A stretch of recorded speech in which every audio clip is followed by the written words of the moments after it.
As-Sunnah Foundation.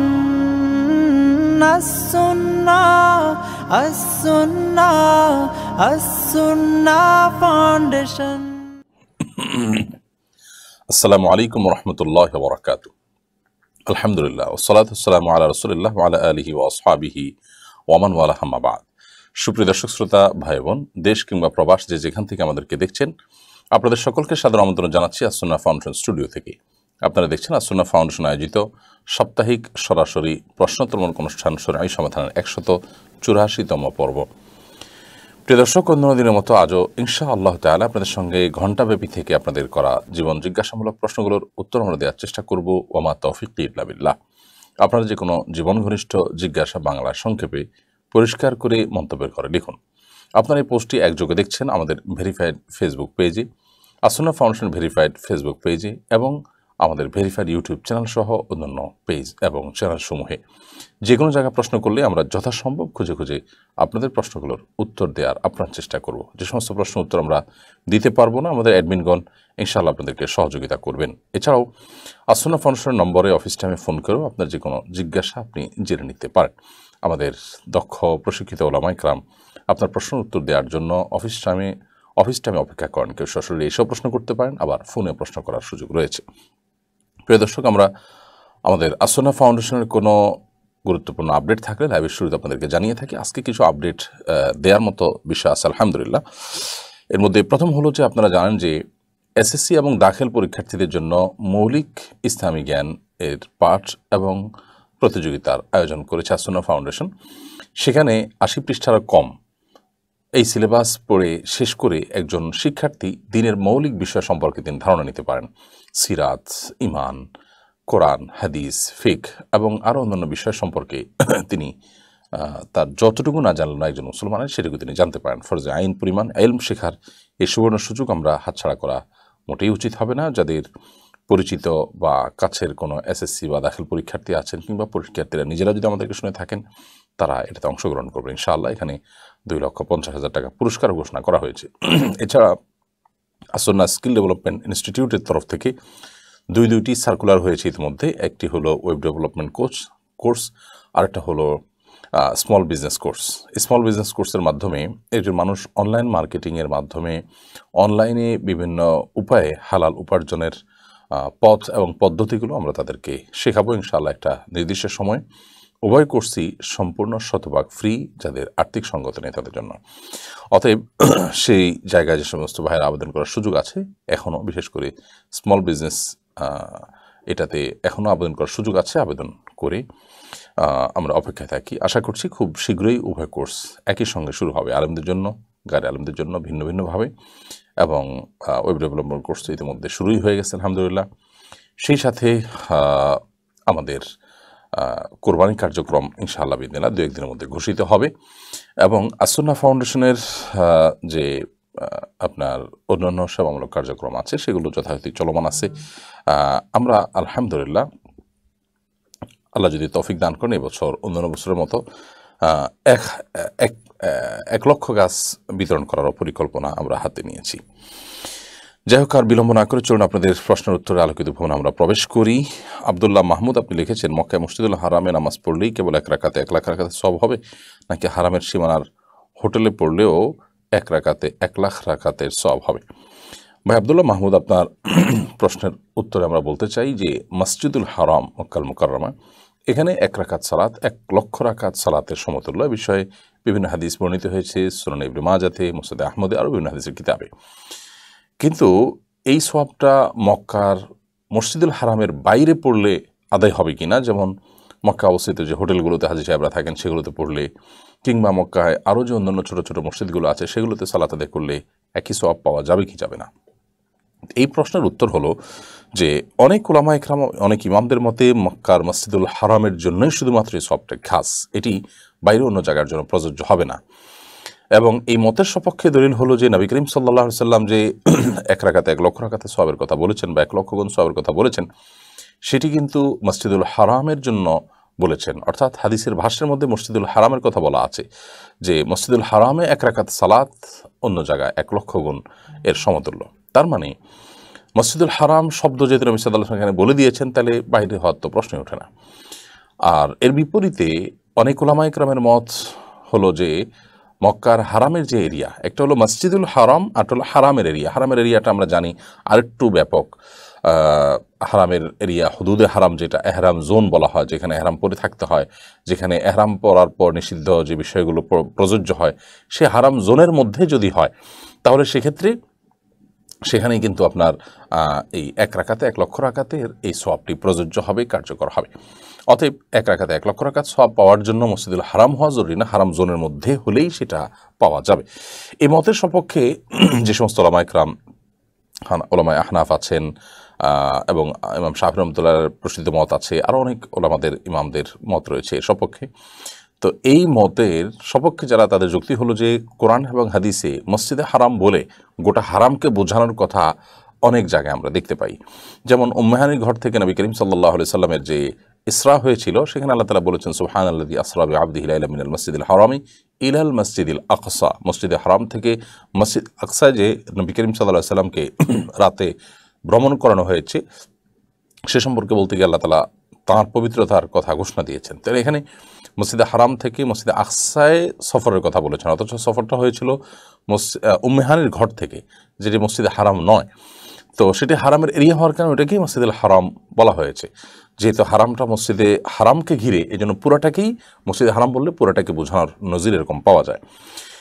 একই কথা কোরআন কারীমের আরও একাধিক আয়াতেও এক ধরনের ব্যবহার পাওয়া যায়। নবী করিম সাল্লাল্লাহু আলাইহি ওয়াসাল্লাম একটা হাদিস আমরা জানি, যে হাদিসে আব্দুল্লাহ ইবনে আব্বাস রাদিয়াল্লাহু তাআলা থেকে বর্ণিত হয়েছে যে, এবং নবী সাল্লাল্লাহু আলাইহি ওয়াসাল্লাম সেখানে পুরো হারামেই ইবাদত এবং নেক আমল 1 লক্ষ গুণ বেশি সওয়াব হয় সেটির কথা বলেছেন। তো এর ভিত্তিতে হারামের এরিয়ার মধ্যে 1 রাকাত পড়লে 1 লাখ রাকাতের সওয়াব পাওয়া যাবে এই মত অনুযায়ী এবং এই ব্যাখ্যা অনুযায়ী, এবং এটা নানা কারণে বেশ জোরালো এবং শক্তিশালীও বটে। তবে কেউ যদি মতপার্থক্যের ঊর্ধ্বে উঠতে চান, তাহলে তার অবশ্যই উচিত হবে হোটেল কক্ষে সালাত আদায় না করে মসজিদুল হারামে গিয়ে সালাত আদায় করা। বিশেষ করে আমরা যারা দেশ থেকে, পৃথিবীর বিভিন্ন প্রান্ত থেকে মক্কা মদিনা যাই, তারা এই সময়টাকে সর্বোচ্চ কাজে লাগানোর চেষ্টা করা দরকার, মসজিদুল হারামেই সালাত আদায় করার আপনার চেষ্টা করা দরকার। তবে বাইরে পড়লে তার নিরাশ হওয়ার কোনো কারণ নেই। ফাতেমা, আপনি আমাদের ইউটিউব চ্যানেলে প্রশ্ন করেছেন, আমার ভাসুরের কোরবানি করার সামর্থ্য আছে কিন্তু তিনি কোরবানি করেন না, আমার স্বামী তার পক্ষ থেকে কোরবানি দিয়ে দেন, এটা কি জায়েজ হবে? এতে কি আমার ভাসুরের কোরবানি আদায় হবে? প্রশ্ন হলো, আপনার ভাসুরের সামর্থ্য থাকা সত্ত্বেও তিনি কোরবানি কেন করেন না? যদি তার কোরবানি করার কোনো সদ ইচ্ছাই না থাকে এবং কোরবানি করাটাকে তিনি কোনো জরুরি কাজ বর্ণনা করেন, এটাকে অস্বীকার করেন, এই সমস্ত বিষয়গুলো যদি হয়, তাহলে সেক্ষেত্রে আপনার স্বামী তার পক্ষ থেকে কোরবানি করা না করাতে কিছু আসবে যাবে না, তিনি দায়মুক্ত হবেন না। আর ব্যাপারটা যদি এরকম হয় যে না, তিনি কোরবানি করার সামর্থ্য থাকলেও তিনি করতে পারছেন না, তার ভাইকে রিকোয়েস্ট করছেন, তার ভাইও তার তরফ থেকে করে দিচ্ছেন, তাহলে সেক্ষেত্রে তার তরফ থেকে আদায় হতে পারে।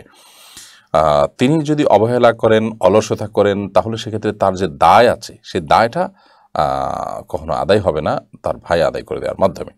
ব্যাপারটা এরকম হয়ে গেলো, একজন হজ করাকে অপরিহার্য মনে করেন, আরেকজন তার পক্ষ থেকে হজ করে দিল বা হজ করার ব্যবস্থা করে দিল, বা দান করাকে তিনি একেবারেই কোনো গুরুত্বপূর্ণ কাজ মনে করেন, এটাকে অস্বীকারই করেন, আরেকজন তার পক্ষ থেকে দান করে দিল, ব্যাপারটা এরকম হলো।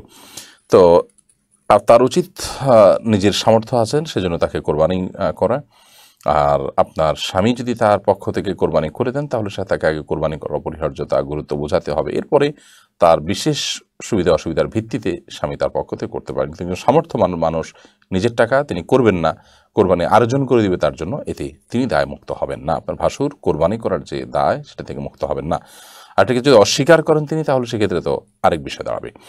ফাহিম আল মাফিক এই আইডি থেকে আপনি আমাদের ইউটিউব চ্যানেলে প্রশ্ন করেছেন, আমি চারুকলার ছাত্র, আমার পড়াশোনার জন্য মানুষ ও জীবের ফিগার আঁকতে হয়, কিন্তু আমি তওবা করেছি এবং 5 ওয়াক্ত নামাজ পড়ি, সব হারাম কাজ থেকে বিরত থাকতে চাই, কিন্তু আমার পড়াশোনা চালিয়ে যেতে হলে জীবের ছবি আঁকতে হবে, আমি এটা নিয়ে খুব বিব্রত আছি, আমার কি করা উচিত? ভাই ফাহিম, প্রথমত আপনার এই তাকওয়া এবং আপনার এই আল্লাহভীতি, এটার জন্য আপনাকে অবশ্যই সাধুবাদ জানাই, মোবারকবাদ জানাই, জাযাকুমুল্লাহু খায়রান। আর দ্বিতীয়ত কথা হলো যে আপনার প্রাণীর ছবি এটা অঙ্কন করা তো হারাম। আপনি যদি শুধুমাত্র চারুকলা সম্পর্কে, চারুকলা কি পড়ানো হয় সেগুলো সম্পর্কে ধারণা নেওয়ার জন্য জাস্ট অঙ্কন করলেন এবং সেগুলো আপনি ধ্বংস করলেন, রাখলেন না, নষ্ট করলেন, শুধুমাত্র জিনিসটা বোঝার চেষ্টা করলেন বা জানার জন্য করলেন, সেটা যদি হয় তাহলে সেক্ষেত্রে এটা জায়েজ হতে পারে। বিশেষ করে যখন এটাকে আপনি ধ্বংস করে ফেলবেন, রাখবেন না, সংরক্ষণ করবেন না। তবে যদি সেরকম কোনো স্কোপ না থাকে যে আপনি এটা রাখবেন না, রাখার সুযোগ নেই, বরং এটা থেকে যাবে, তাহলে সেক্ষেত্রে আমি আপনাকে পরামর্শ দিব এই ডিপার্টমেন্ট ছিল অন্য কোনো ডিপার্টমেন্টে আপনি পড়াশোনার চেষ্টা করা বা হালাল উপার্জনের চিন্তা করার চেষ্টা করা। কারণ আপনি যদি কোনো কাজ হারাম কাজ করেন এবং সে হারামটা আপনি হারাম জানার পরও করেন এবং সেটা দীর্ঘকাল পর্যন্ত সেই হারামের লেশ টিকে থাকে, তাহলে সেক্ষেত্রে একজন মুসলমান কখনো সেটার উপর সন্তুষ্ট থাকতে পারেন না। এবং প্রাণীর ছবি, প্রাণীর ভাস্কর্য, মূর্তি, এগুলো শয়তানের বাহন। শয়তান এগুলোর পরে বহন করে এবং নানাভাবে আমরা দেখেছি এবং অভিজ্ঞতা আলোকে এটি প্রমাণিত যে দুষ্ট জিন, শয়তানের উপদ্রব বাসাবাড়িতে অনেক বেশি থাকে যখন এগুলোর র্যান্ডমলি ব্যবহার হয়। এই জন্য নবী করিম সাল্লাল্লাহু আলাইহি ওয়াসাল্লাম যে নিষেধ করেছেন সেই নিষেধাজ্ঞাটা একেবারে অহেতুক নয়, সেটি আমাদের কল্যাণার্থী। বিধায় যদি এরকম হয় তাহলে সেক্ষেত্রে আপনার এই পড়াশোনা বাদ দিয়ে অন্য কোনো ডিপার্টমেন্টে যাওয়ার চেষ্টা করা উচিত কিংবা কর্মজীবনে প্রবেশ করার চেষ্টা করা উচিত। রুবায়েত আনোয়ার আপনি লিখেছেন, যারা চিকিৎসা সেবা দেওয়ার উদ্দেশ্যে মেডিকেল টিমের সাথে হজ করতে যান, তারা যদি হজ করেছেন বলে দাবি করেন, তাদের দাবি কি ঠিক আছে? চিকিৎসা সেবার উদ্দেশ্যে দেওয়ার উদ্দেশ্যে মেডিকেল টিমের সাথে হজ করতে চান এবং তিনি যদি হজের যে অন্যান্য সকল শর্ত আছে সেগুলো যদি পূরণ করতে পারেন, আলহামদুলিল্লাহ, তাহলে সেক্ষেত্রে তিনি তামাত্তু হজের নিয়ত করে তামাত্তু হজ করলেন, এরপরে পুরো টাইম তিনি রোগীদের চিকিৎসা দিলেন, এরপর তিনি আবার হজের সময় এহরাম পরেই তিনি হজ করলেন এবং হজের পাশাপাশি ট্রিটমেন্ট দিয়ে গেলেন, তাহলে সেক্ষেত্রে তার হজ হয়ে যাবে, ট্রিটমেন্টও হবে, হজও হবে। ফারজানা বর্ষা আপনি আমাদের ইউটিউব চ্যানেল থেকে প্রশ্ন করেছেন, দীর্ঘদিন ধরে আমার ব্যক্তিগত সিমে একজন অপরিচিত ব্যক্তি আমার নম্বরে রিচার্জ করে দিচ্ছে। আমি বিভিন্নভাবে জানার চেষ্টা করেছি, জানতে পারিনি। এতে আমি খুব বিরক্ত ও বিব্রত। এখন আমার করণীয় কি? বোন ফারজানা, আল্লাহ আপনার প্রতি রহম করুন। আপনার ব্যক্তিগত সিমে অপরিচিত লোক যে টাকা রিচার্জ করে দিচ্ছে, আপনি যদি সেটাকে অ্যাভয়েড করতে চান তাহলে তো আপনি নাম্বার ব্লক করে ফেলতে পারেন, সে রিচার্জ করতে পারবে না। আর আরেকটা বিষয় হলো যে যদি তিনি আপনার মোবাইলে রিচার্জ করে দিয়ে থাকেন এবং মনে হয় যে এটা কোনো ফিতনার কোনো কারণ নয় আপনার জন্য, বরং আপনার হয়তো কোনো বন্ধুবান্ধব বা আপনার কোনো আত্মীয় স্বজন আপনাকে সারপ্রাইজড করার জন্য এটা করেন, তাহলে তো ঠিক আছে, এটা নিয়ে তো অরিড হওয়ার কিছু নেই। আর আপনি মেয়ে মানুষ, যদি মনে হয় যে কোনো ছেলে আপনার এটা করছে এবং এটি আপনার ফিতনার কারণ হতে পারে, তাহলে সেক্ষেত্রে যেমনটি বললাম আপনি সেই ব্যবস্থা গ্রহণ করতে পারেন এবং চাইলে আপনি আইনের আশ্রয় নিতে পারেন এবং তাকে জানা দিতে পারেন SMS-এর মাধ্যমে, বিশেষ তিনি যেন ভুল না বুঝেন যে আমি আপনার এটাতে বিরক্ত এবং আমাকে বিরক্ত করে আপনি নিশ্চিত করা ঠিক নয়। আপনি তাকে অ্যালার্ম দিয়ে তারপরে চাইলে আপনি তার নাম্বার ব্লক করতে পারেন। জাহেদা খাতুন আপনি লিখেছেন, SSC পরীক্ষার্থীদের নিয়ে আপনার একটা প্রতিযোগিতা হচ্ছে। আমি অনেক আগে SSC পরীক্ষা দিয়েছি, এরপর আর পড়াশোনা করা হয়নি। আমি কি প্রতিযোগিতা অংশগ্রহণ করতে পারবো? বোন জাহেদা, এটা আসলে এই বছর অর্থাৎ 2023-এ যারা SSC এবং দাখিল পরীক্ষা দিয়েছে তাদের জন্য আমরা করেছি।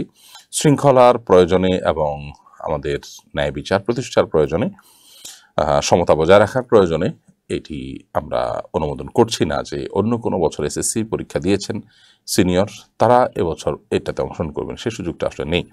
আমরা ইনশাআল্লাহ সাধারণ সর্বস্তরের মানুষের জন্য কোনো কম্পিটিশন অ্যারেঞ্জ যখন করব, তখন সেটাতে সবাই অংশগ্রহণ করার সুযোগ থাকবে। ইতিমধ্যে আমরা সিরাত, আকিদা নিয়ে যে কম্পিটিশন করেছি সেটা এরকম ছিল যে সর্বস্তরের মানুষ সেখানে অংশগ্রহণ করতে পেরেছে।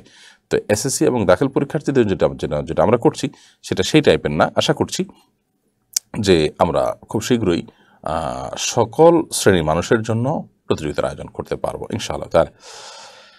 এরপরে বেলাল হোসেন আপনি লিখেছেন, এক ব্যক্তি ওসিয়ত করেছিল তার হজের এহরামের কাপড় দিয়ে যেন দাফন করা হয়, কিন্তু মৃত্যুর পর আত্মীয় স্বজন তার এহরামের কাপড় খুঁজে পায়নি, ফলে সাধারণ কাপড় দিয়ে দাফন করা হয়। পরবর্তীতে এহরামের কাপড় পাওয়া গেছে, এখন এই কাপড়ের বিধান কি হবে? এহরামের কাপড় দিয়ে তাকে দাফন করতে বলেছেন তিনি, কিন্তু সেটা করা হয়নি। এরকম যদি হয় তাহলে সেক্ষেত্রে পরবর্তীতে যখন এহরামের কাপড় তিনি সাধারণ কাপড় দিয়ে তাকে দাফন করা হয়েছে, পরবর্তী এহরামের কাপড় যদি পাওয়া যায় সেটা ওয়ারিসদের মালিকানাধীন হবে, অর্থাৎ মৃত ব্যক্তির ওয়ারিসরা অন্যান্য সম্পদের মতো এটারও মালিক হবে। তারা চাইলে এটা সন্তুষ্ট চিত্তে সবাই মিলে তাদের সেই মৃত ব্যক্তির তরফ থেকে দান করে দিতে পারেন। আবার চাইলে তারা নিজেরাও সেটা তাদের পরিত্যক্ত সম্পদ হিসাবে তারা ব্যবহার করতে পারেন, বিক্রি করতে পারেন, এটা তাদের হক। এবং এই কারণে ওয়ারিসের কোনো গুনাহ হবে না যে তিনি ওসিয়ত করেছেন তার ওসিয়তটা পুরা করা যায়নি। এরপরে মাহমুদ হাসান আপনি লিখেছেন, এসএসসি পরীক্ষার্থীদের নিয়ে প্রতিযোগিতা সম্পর্কে বিস্তারিত জানতে চাই। এসএসসি এবং দাখিল পরীক্ষার্থী যারা 2023 সনে ছিলেন তাদের জন্য আমাদের যে প্রতিযোগিতা আয়োজন করেছি আমরা, মৌলিক ইসলামী জ্ঞান পাঠ ও প্রতিযোগিতা, এই প্রোগ্রামটি আসলে আমরা করেছি যাতে আমাদের এসএসসি এবং দাখিল পরীক্ষার্থীরা প্রথমত তাদের পরীক্ষা পরবর্তী অবসর সময়টাকে খুব ভালো কিছু করতে পারেন, কাজে লাগাতে পারেন। দ্বিতীয়ত যেন এই প্রতিযোগিতার মাধ্যমে তাদের ইসলামী জ্ঞানের মৌলিক যে বিষয়গুলো আছে সেগুলো যেন তারা জানতে পারে। এখানে আমরা তাদেরকে প্রায় 80 পৃষ্ঠারও কম এই সিলেবাস একেবারে প্রশ্ন এবং উত্তর আমরা রেডি করে দিয়েছি। শুধুমাত্র সেগুলো দেখে দেখে তারা পড়ে নেবে এবং পড়ে নিলে সেখান থেকে প্রশ্ন করা হবে, সেখান থেকে প্রশ্নের উত্তর দিয়ে তারা 2,50,000 টাকা পর্যন্ত পুরস্কার জিতে নিতে পারে। আমাদের এই প্রতিযোগিতায় মূলত আমরা কোরআন, হাদিস, ঈমান, সিরাত, ফিক, মাসাইল এবং ইসলাম বিরোধীদের নানা প্রশ্ন এবং তার উত্তর এগুলোকে দিয়ে পুরো সিলেবাসটাকে সাজিয়েছি, যাতে করে আজকের যুগে এসএসসি এবং দাখিল পরীক্ষার্থীদের যে নিড আছে ইসলামী শিক্ষার ক্ষেত্রে সেই নিডটা যেন পূরণ হতে পারে। আমার বিশ্বাস যে এই সিলেবাসটা যদি কমপ্লিট করে কেউ, 70-80 পৃষ্ঠা তো আজকাল আমাদের শিক্ষার্থীদের জন্য তো কোনো বিষয়ই না, তারা যদি পুরো সিলেবাসটা কমপ্লিট করতে পারেন তাহলে সেক্ষেত্রে ইসলামী জ্ঞানের একেবারে মৌলিক পাঠটা তাদের নেওয়া হয়ে যাবে। এবং এটি আমি মনে করি যে আমাদের বেশিরভাগ তরুণদেরই কিন্তু নেই, অর্থাৎ তাদের মধ্যে অভাব এবং ঘাটতি আছে, ইসলামের একেবারে বেসিক বিষয়গুলো তারা জানেন না। তো এই জানানোর প্রয়োজনটি আমরা উপলব্ধি করি এবং সেখান থেকেই কিন্তু এই প্রতিযোগিতার আয়োজন করা হচ্ছে। আশা করছি আমরা এটি প্রতি বছরই অব্যাহত রাখতে পারবো। এসএসসি এবং দাখিল পরীক্ষার্থীদের নিয়ে করা এই প্রতিযোগিতা, এইটাতে এখনও অংশগ্রহণ করার সুযোগ আছে। আগামী 23-24 তারিখের দিকে পরীক্ষা হবে অনলাইনে, এরপরে অফলাইনে হবে। যারা দূরে আছেন তারাও অনলাইনে, তারা চূড়ান্ত পরীক্ষাটা অনলাইনে দিতে পারবেন ইনশাআল্লাহ তাআলা। আশা করছি যে আমরা যারা অভিভাবক আছি তারা আমাদের সন্তানদেরকে, আমাদের পরিচিত যারা এসএসসি এবং দাখিল পরীক্ষা দিয়েছেন এবছর, তাদেরকে আমরা এটাতে ইনভলভ করব। আর পরীক্ষার্থীরা নিজেরা সানন্দে এবং সাগ্রহে তারা যেন এটাতে অংশগ্রহণ করেন, আমরা সেজন্য উদাত্ত আহ্বান জানাই। এবং আমার বিশ্বাস যে এই আয়োজনটি একটা ফলপ্রসূ আয়োজনে রূপ নেবে।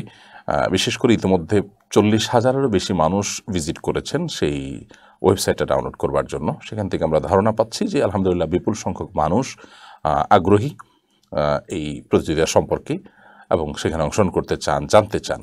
আল্লাহ তাআলা যেন এটাকে কবুল করেন এবং এটাকে যেন আমাদের এসএসসি এবং দাখিল পরীক্ষার্থীদের জন্য উপকারী করেন। আপনারা দোয়া করবেন এবং এটা যেন চূড়ান্তভাবে সুন্দর সমাপ্ত হওয়ার মাধ্যমে আমাদের এসএসসি এবং দাখিল পরীক্ষার্থীদের ফরজে আইন পরিমাণ ইলম অর্জনের জন্য মাধ্যম হয়, সেটাও আপনারা অব্যাহত রাখবেন। অনেকে যারা অন্যান্য বছর এসএসসি পরীক্ষা দিয়েছেন তারা অংশগ্রহণ করতে চান এই প্রতিযোগিতায়, আমরা বিনয়ের সাথে বলছি এটি শুধুমাত্র এই বছর যারা, অর্থাৎ 2023-এ যারা এসএসসি এবং দাখিল পরীক্ষা দিয়েছেন তাদের জন্য প্রযোজ্য।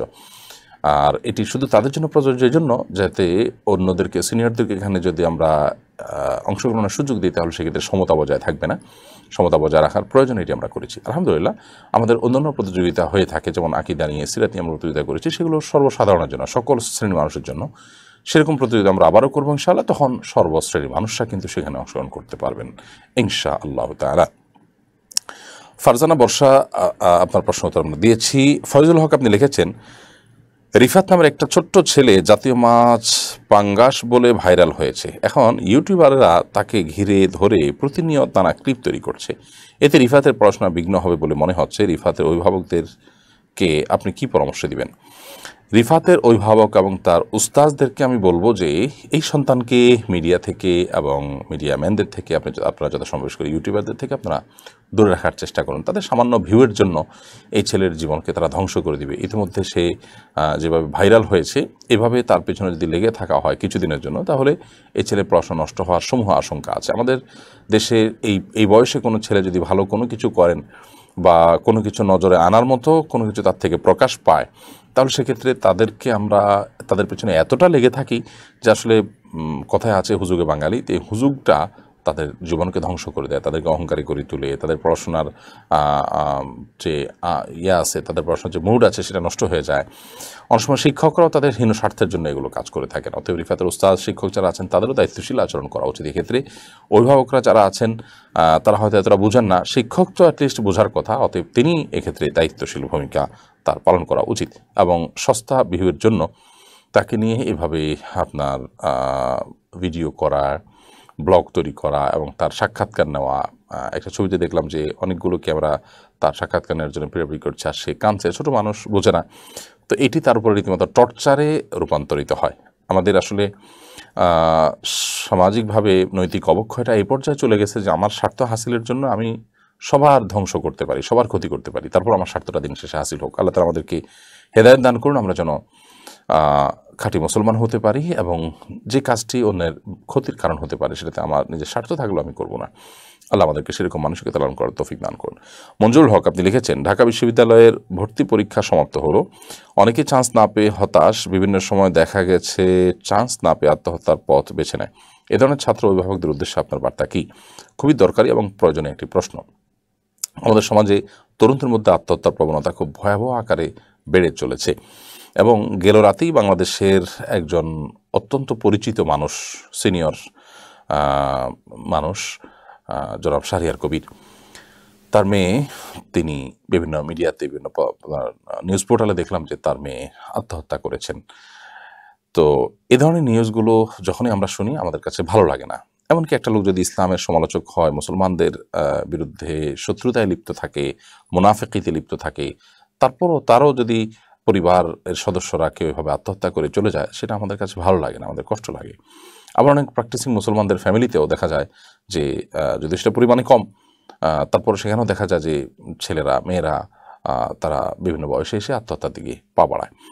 একজন মুসলমান সবসময় সবর এবং শকর এই দুইটাকে সমান্তরালভাবে সাথে নিয়ে চলবে। অর্থাৎ যে কোনো অসুবিধায় সে সবর করবে আর যে কোনো প্রাপ্তিতে সে শুকর করবে, আর এর মাধ্যমে তার জীবনটা উপভোগ্য হবে এবং জীবনটা সুখী হবে। সুখের মূলমন্ত্রই হলো সবর এবং শকর। আপনার মধ্যে যদি প্রাপ্তির পর শকর না থাকে, আপনি প্রকৃত তৃপ্তিটা অনুভব করবেন না। আল্লাহর কাছে শুকরিয়ার একটা দারুণ তৃপ্তি আছে, সেটি আপনি অনুভব করতে হলে আপনাকে শকর করতে হবে।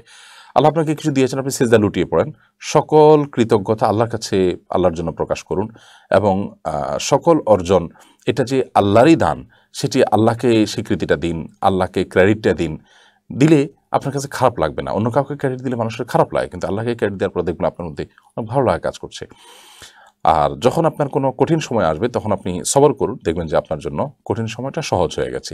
এবং এটা আমার তাকদিরে লেখা ছিল, তাহলে আমি এর জন্য এত চেষ্টা করলাম, অথচ তাকদিরে লেখা ছিল ভিন্ন কিছু, এখন এটা প্রকাশ পেল, ওকে আলহামদুলিল্লাহ। তাহলে আমার আরও একদিক থেকে ভালো লাগা কাজ করবে যে আমি আসলে তাকদিরে যা নাই তার জন্য চেষ্টা করছিলাম, জাস্ট এটা আমার কাছে এখন প্রকাশ পেল, তাহলে আমার মানতে সুবিধা হবে এবং এটা আমার জন্য মেনে নিতে কষ্ট হবে না।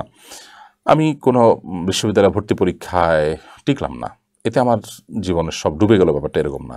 এমনকি আমার জীবনের কোনো পরীক্ষায় টিকলাম না, তাতে কি আমার জীবনের সূর্য একেবারে ডুবে গেল, আমি ধ্বংস হয়ে গেলাম? মোটেই নয়। এত কিছুর পরও, অর্থাৎ পরীক্ষা আমি টিকলাম না, ইউনিভার্সিটিতে বিভিন্ন জায়গায় টিকলাম না, এরপর আমি সুখী হতে পারি, এরপর আমি অনেক অর্জন করতে পারি। পৃথিবীতে শত শত হাজার হাজার লক্ষ লক্ষ নজির এর আছে। আবার বিশ্ববিদ্যালয়ে ভর্তি পরীক্ষা টিকার পরও সুখী হতে পারেননি, কাঙ্ক্ষিত জায়গায় যেতে পারেনি, এরকমও নজির কিন্তু বহু আছে। বিধায় সফলতা এবং ব্যর্থতা এটি আসলে আমার নির্দিষ্ট কোনো চাওয়া পূরণ হওয়ার সাথে নির্ভরশীল নয়, বরং এটি নির্ভরশীল আল্লাহ তাআলা ফয়সালার উপর। ইমানদার সেজন্য আল্লাহর দিকে রুজু হবে, আল্লাহর কাছে নিজেকে সমর্পণ করবে, অস্থির এবং ব্যাকুল হবে না। বিধায় ধৈর্য ধারণ করতে হবে, ধৈর্যের চর্চাটা বাসাবাড়ি থেকে শেখানো উচিত। লোকমান হাকিমের ঘটনা আল্লাহ তাআলা সূরা লোকমানে কোরআনে উল্লেখ করেছেন যে তিনি তার সন্তানকে উপদেশ যা দিয়েছেন, ঐতিহাসিক কয়েকটি উপদেশ, তার ভিতরে একটা ছিল ওয়াসবির আলা মা সাবাক, হে বৎস, তোমার জীবনে যে বিপদ আপদ আসবে সেগুলোতে তুমি সবর করবে। তিনি জানতেন যে আমার সন্তান আমার ঘরে হয়তো দুধে ভাতে আছে, আমার ঘরে হয়তো আদরের দুলাল হিসাবে আছে, কিন্তু এই সন্তান যদি বাইরে চলে যায় তো বাইরের জগতে গেলে সব কিছু তার যে চাওয়া অনুযায়ী হয়ে যাবে তা কিন্তু না। অতএব তাকে আমার প্রশিক্ষণ দিতে হবে, ট্রেনিং দিতে হবে, সেজন্য ধৈর্য চর্চা করে, সেজন্য সব জায়গায় গিয়ে তার চাওয়া পূরণ না হলে যে কোনো জায়গায় সেজন্য ভেঙে না পড়ে, সেজন্য টিকে থাকতে পারে।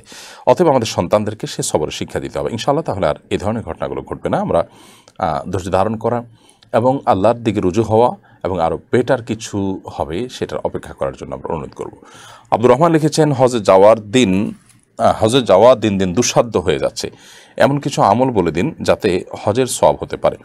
ভাই আব্দুর রহমান, এটা ঠিক যে হজে যাওয়া দিন দিন কঠিন থেকে কঠিনতর হয়ে যাচ্ছে। যেহেতু কঠিন থেকে কঠিনতর হয়ে যাচ্ছে, এটিকে সহজ করবার জন্য আমরা আমাদের জায়গা থেকে চেষ্টা করব, টাকা পয়সা সঞ্চয় করব, আল্লাহ তাআলার কাছে দোয়া করব।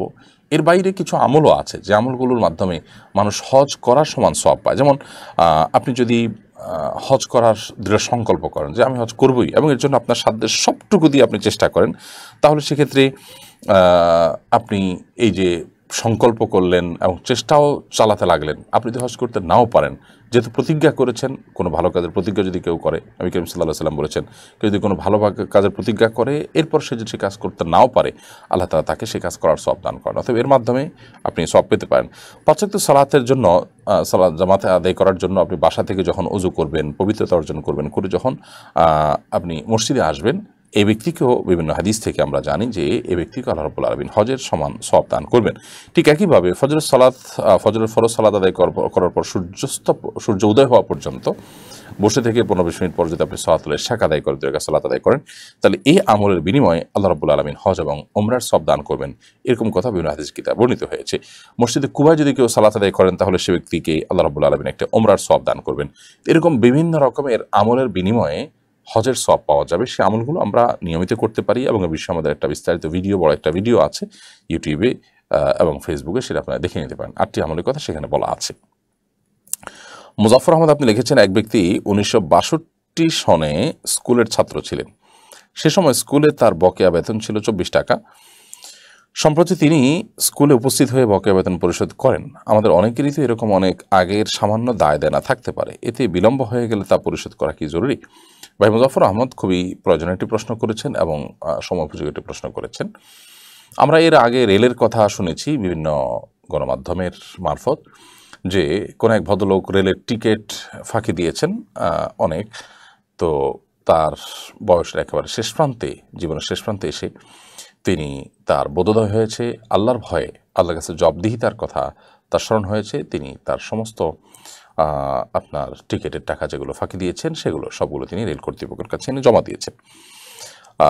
এই যে একটা ব্যাপার, এখান থেকে কিন্তু আপনার পরিষ্কারভাবে বোঝা যায় যে আল্লাহ ভীতি এটা সমাজের প্রকৃত ভালো মানুষ তৈরিতে সহায়ক ভূমিকা রাখে। অর্থাৎ সমাজের মধ্যে যখন তাকওয়ার চর্চা হবে, ধর্মভিত্তিক সমাজ এবং পরিবার যখন গঠন করার চেষ্টা করে, প্রত্যেকে যার যার ধর্ম পালন করে চর্চা করে যখন সামনে আগাবে, তখন তাদের দ্বারা সমাজ ভালো কিছু পাবে।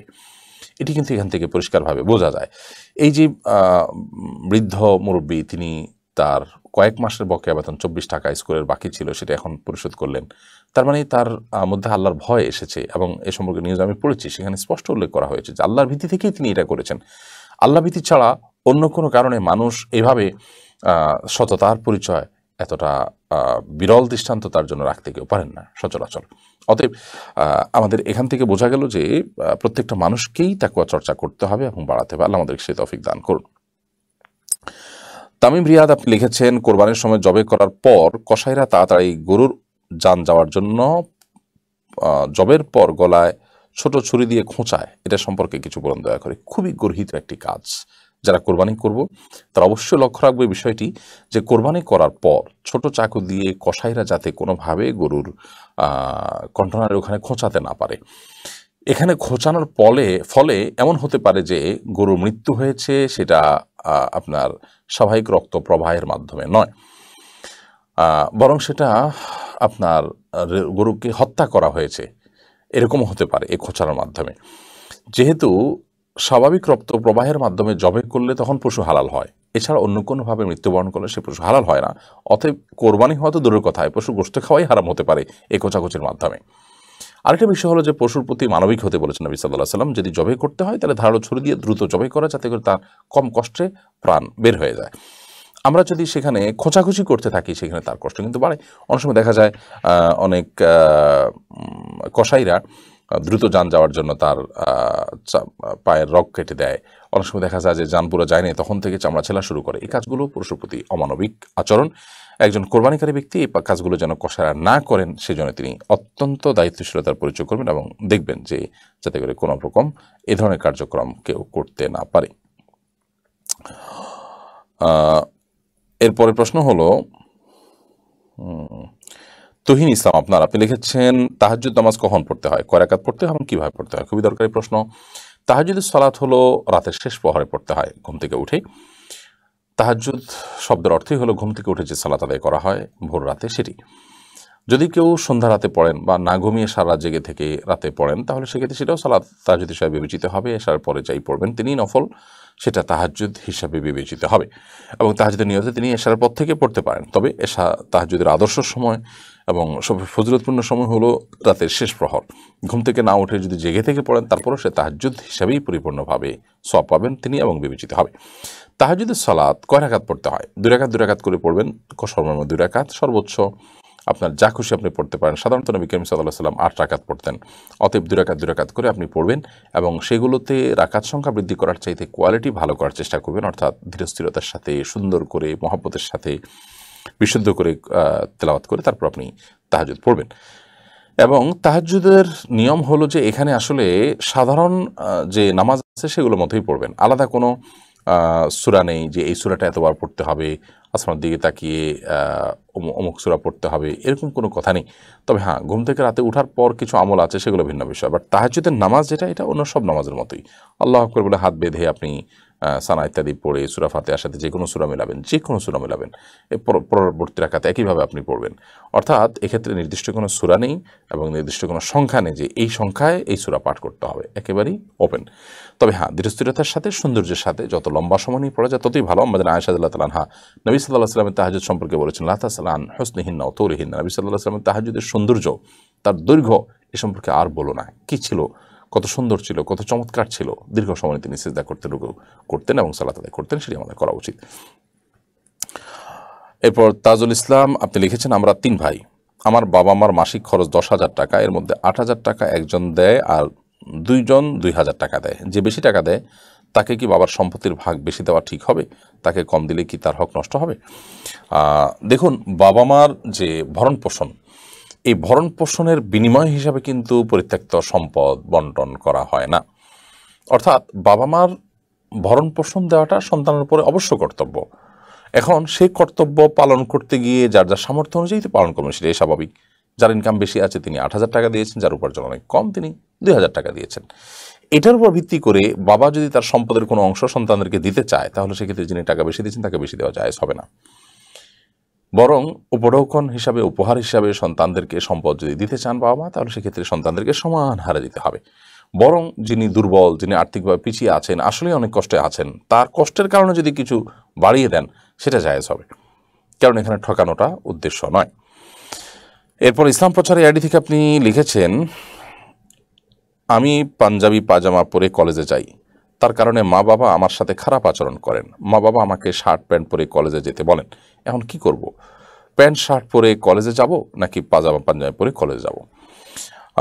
দেখুন, প্যান্ট শার্ট পরে কলেজে গেলে যে আপনার কোনো গুনাহ হবে ব্যাপারটা সেরকম না। আপনি প্যান্ট টাকনোর উপরে পরবেন আর শার্ট স্বাভাবিক ঢিলাঢালা পরবেন, যেগুলো শরিয়ার কোনো বিধানকে লঙ্ঘন করবে না, মেয়েদের পোশাকের সাদৃশ্য হবে না। তাহলে সেক্ষেত্রে এর কারণে আপনার ইসলাম বিরোধী কিছু হবে তা কিন্তু না। আমরা অনেকে মনে করি যে শার্ট প্যান্ট পরলে বোধ হয় সেটা গুনাহ বা সেটা হারাম, ব্যাপারটা এরকম না। যদি পোশাকের ইসলামের শরিয়ার যে নীতিমালা আছে সেটা আপনি লঙ্ঘন না করেন তাহলে সেক্ষেত্রে শার্ট প্যান্ট পরলেও পড়তে পারেন, সেটা অসুবিধা নেই। মূল বিষয়টা হলো যে আপনার পরিবার যেন, আপনার বাবা মা যেন আপনাকে ইসলাম থেকে বিচ্যুত, আল্লাহর কোনো নির্দেশ থেকে বিচ্যুত তারা করতে না পারেন, সে বিষয়ে আপনাকে সজাগ থাকতে হবে এবং এ বিষয়ে তাদেরকে বোঝাতে হবে, কাউন্সেলিং করতে হবে, নসিহত করতে হবে, যাতে করে তারা শুদ্ধতার পথে আসেন, সুন্দরের পথে আসেন, সঠিকতার পথে আসেন, সেই চেষ্টা আপনাকে করতে হবে। এরপর শাহনাজ পারভিন আপনি লিখেছেন, মেয়েদের কত বছর বয়সে নামাজ ফরজ? পিরিয়ড শুরু হওয়ার আগের কাজা নামাজ কি পড়তে হবে? না, পিরিয়ড শুরু হওয়ার আগের কাজা নামাজ পড়তে হবে না। যখন পিরিয়ড শুরু হবে তখন থেকে তাদের নামাজ ফরজ হবে। তবে পিরিয়ড যদি দেরিতে শুরু হয় সেক্ষেত্রে সর্বোচ্চ 15 বছর পর্যন্ত তিনি অপেক্ষা করেন। 15 বছর থেকে তাকে নামাজ পড়তে হবে। 15 বছরের পরে যদি নামাজ শুরু করেন তাহলে 15 বছর পরবর্তী সময়ের যে নামাজগুলো বাদ গেছে সেগুলো তার কাজা করতে হবে। আব্দুর রহমান লিখেছেন, হালাল হওয়ার সময় কি স্ত্রী স্বামীর চুল কেটে দিতে পারে অথবা নিজেই নিজের চুল কেটে হালাল হওয়ার বিধান আছে কি? হাজী সাহেবরা একজন অন্যজনের চুল কেটে দিতে পারেন এহরামরত অবস্থায়, কোনো অসুবিধা নেই।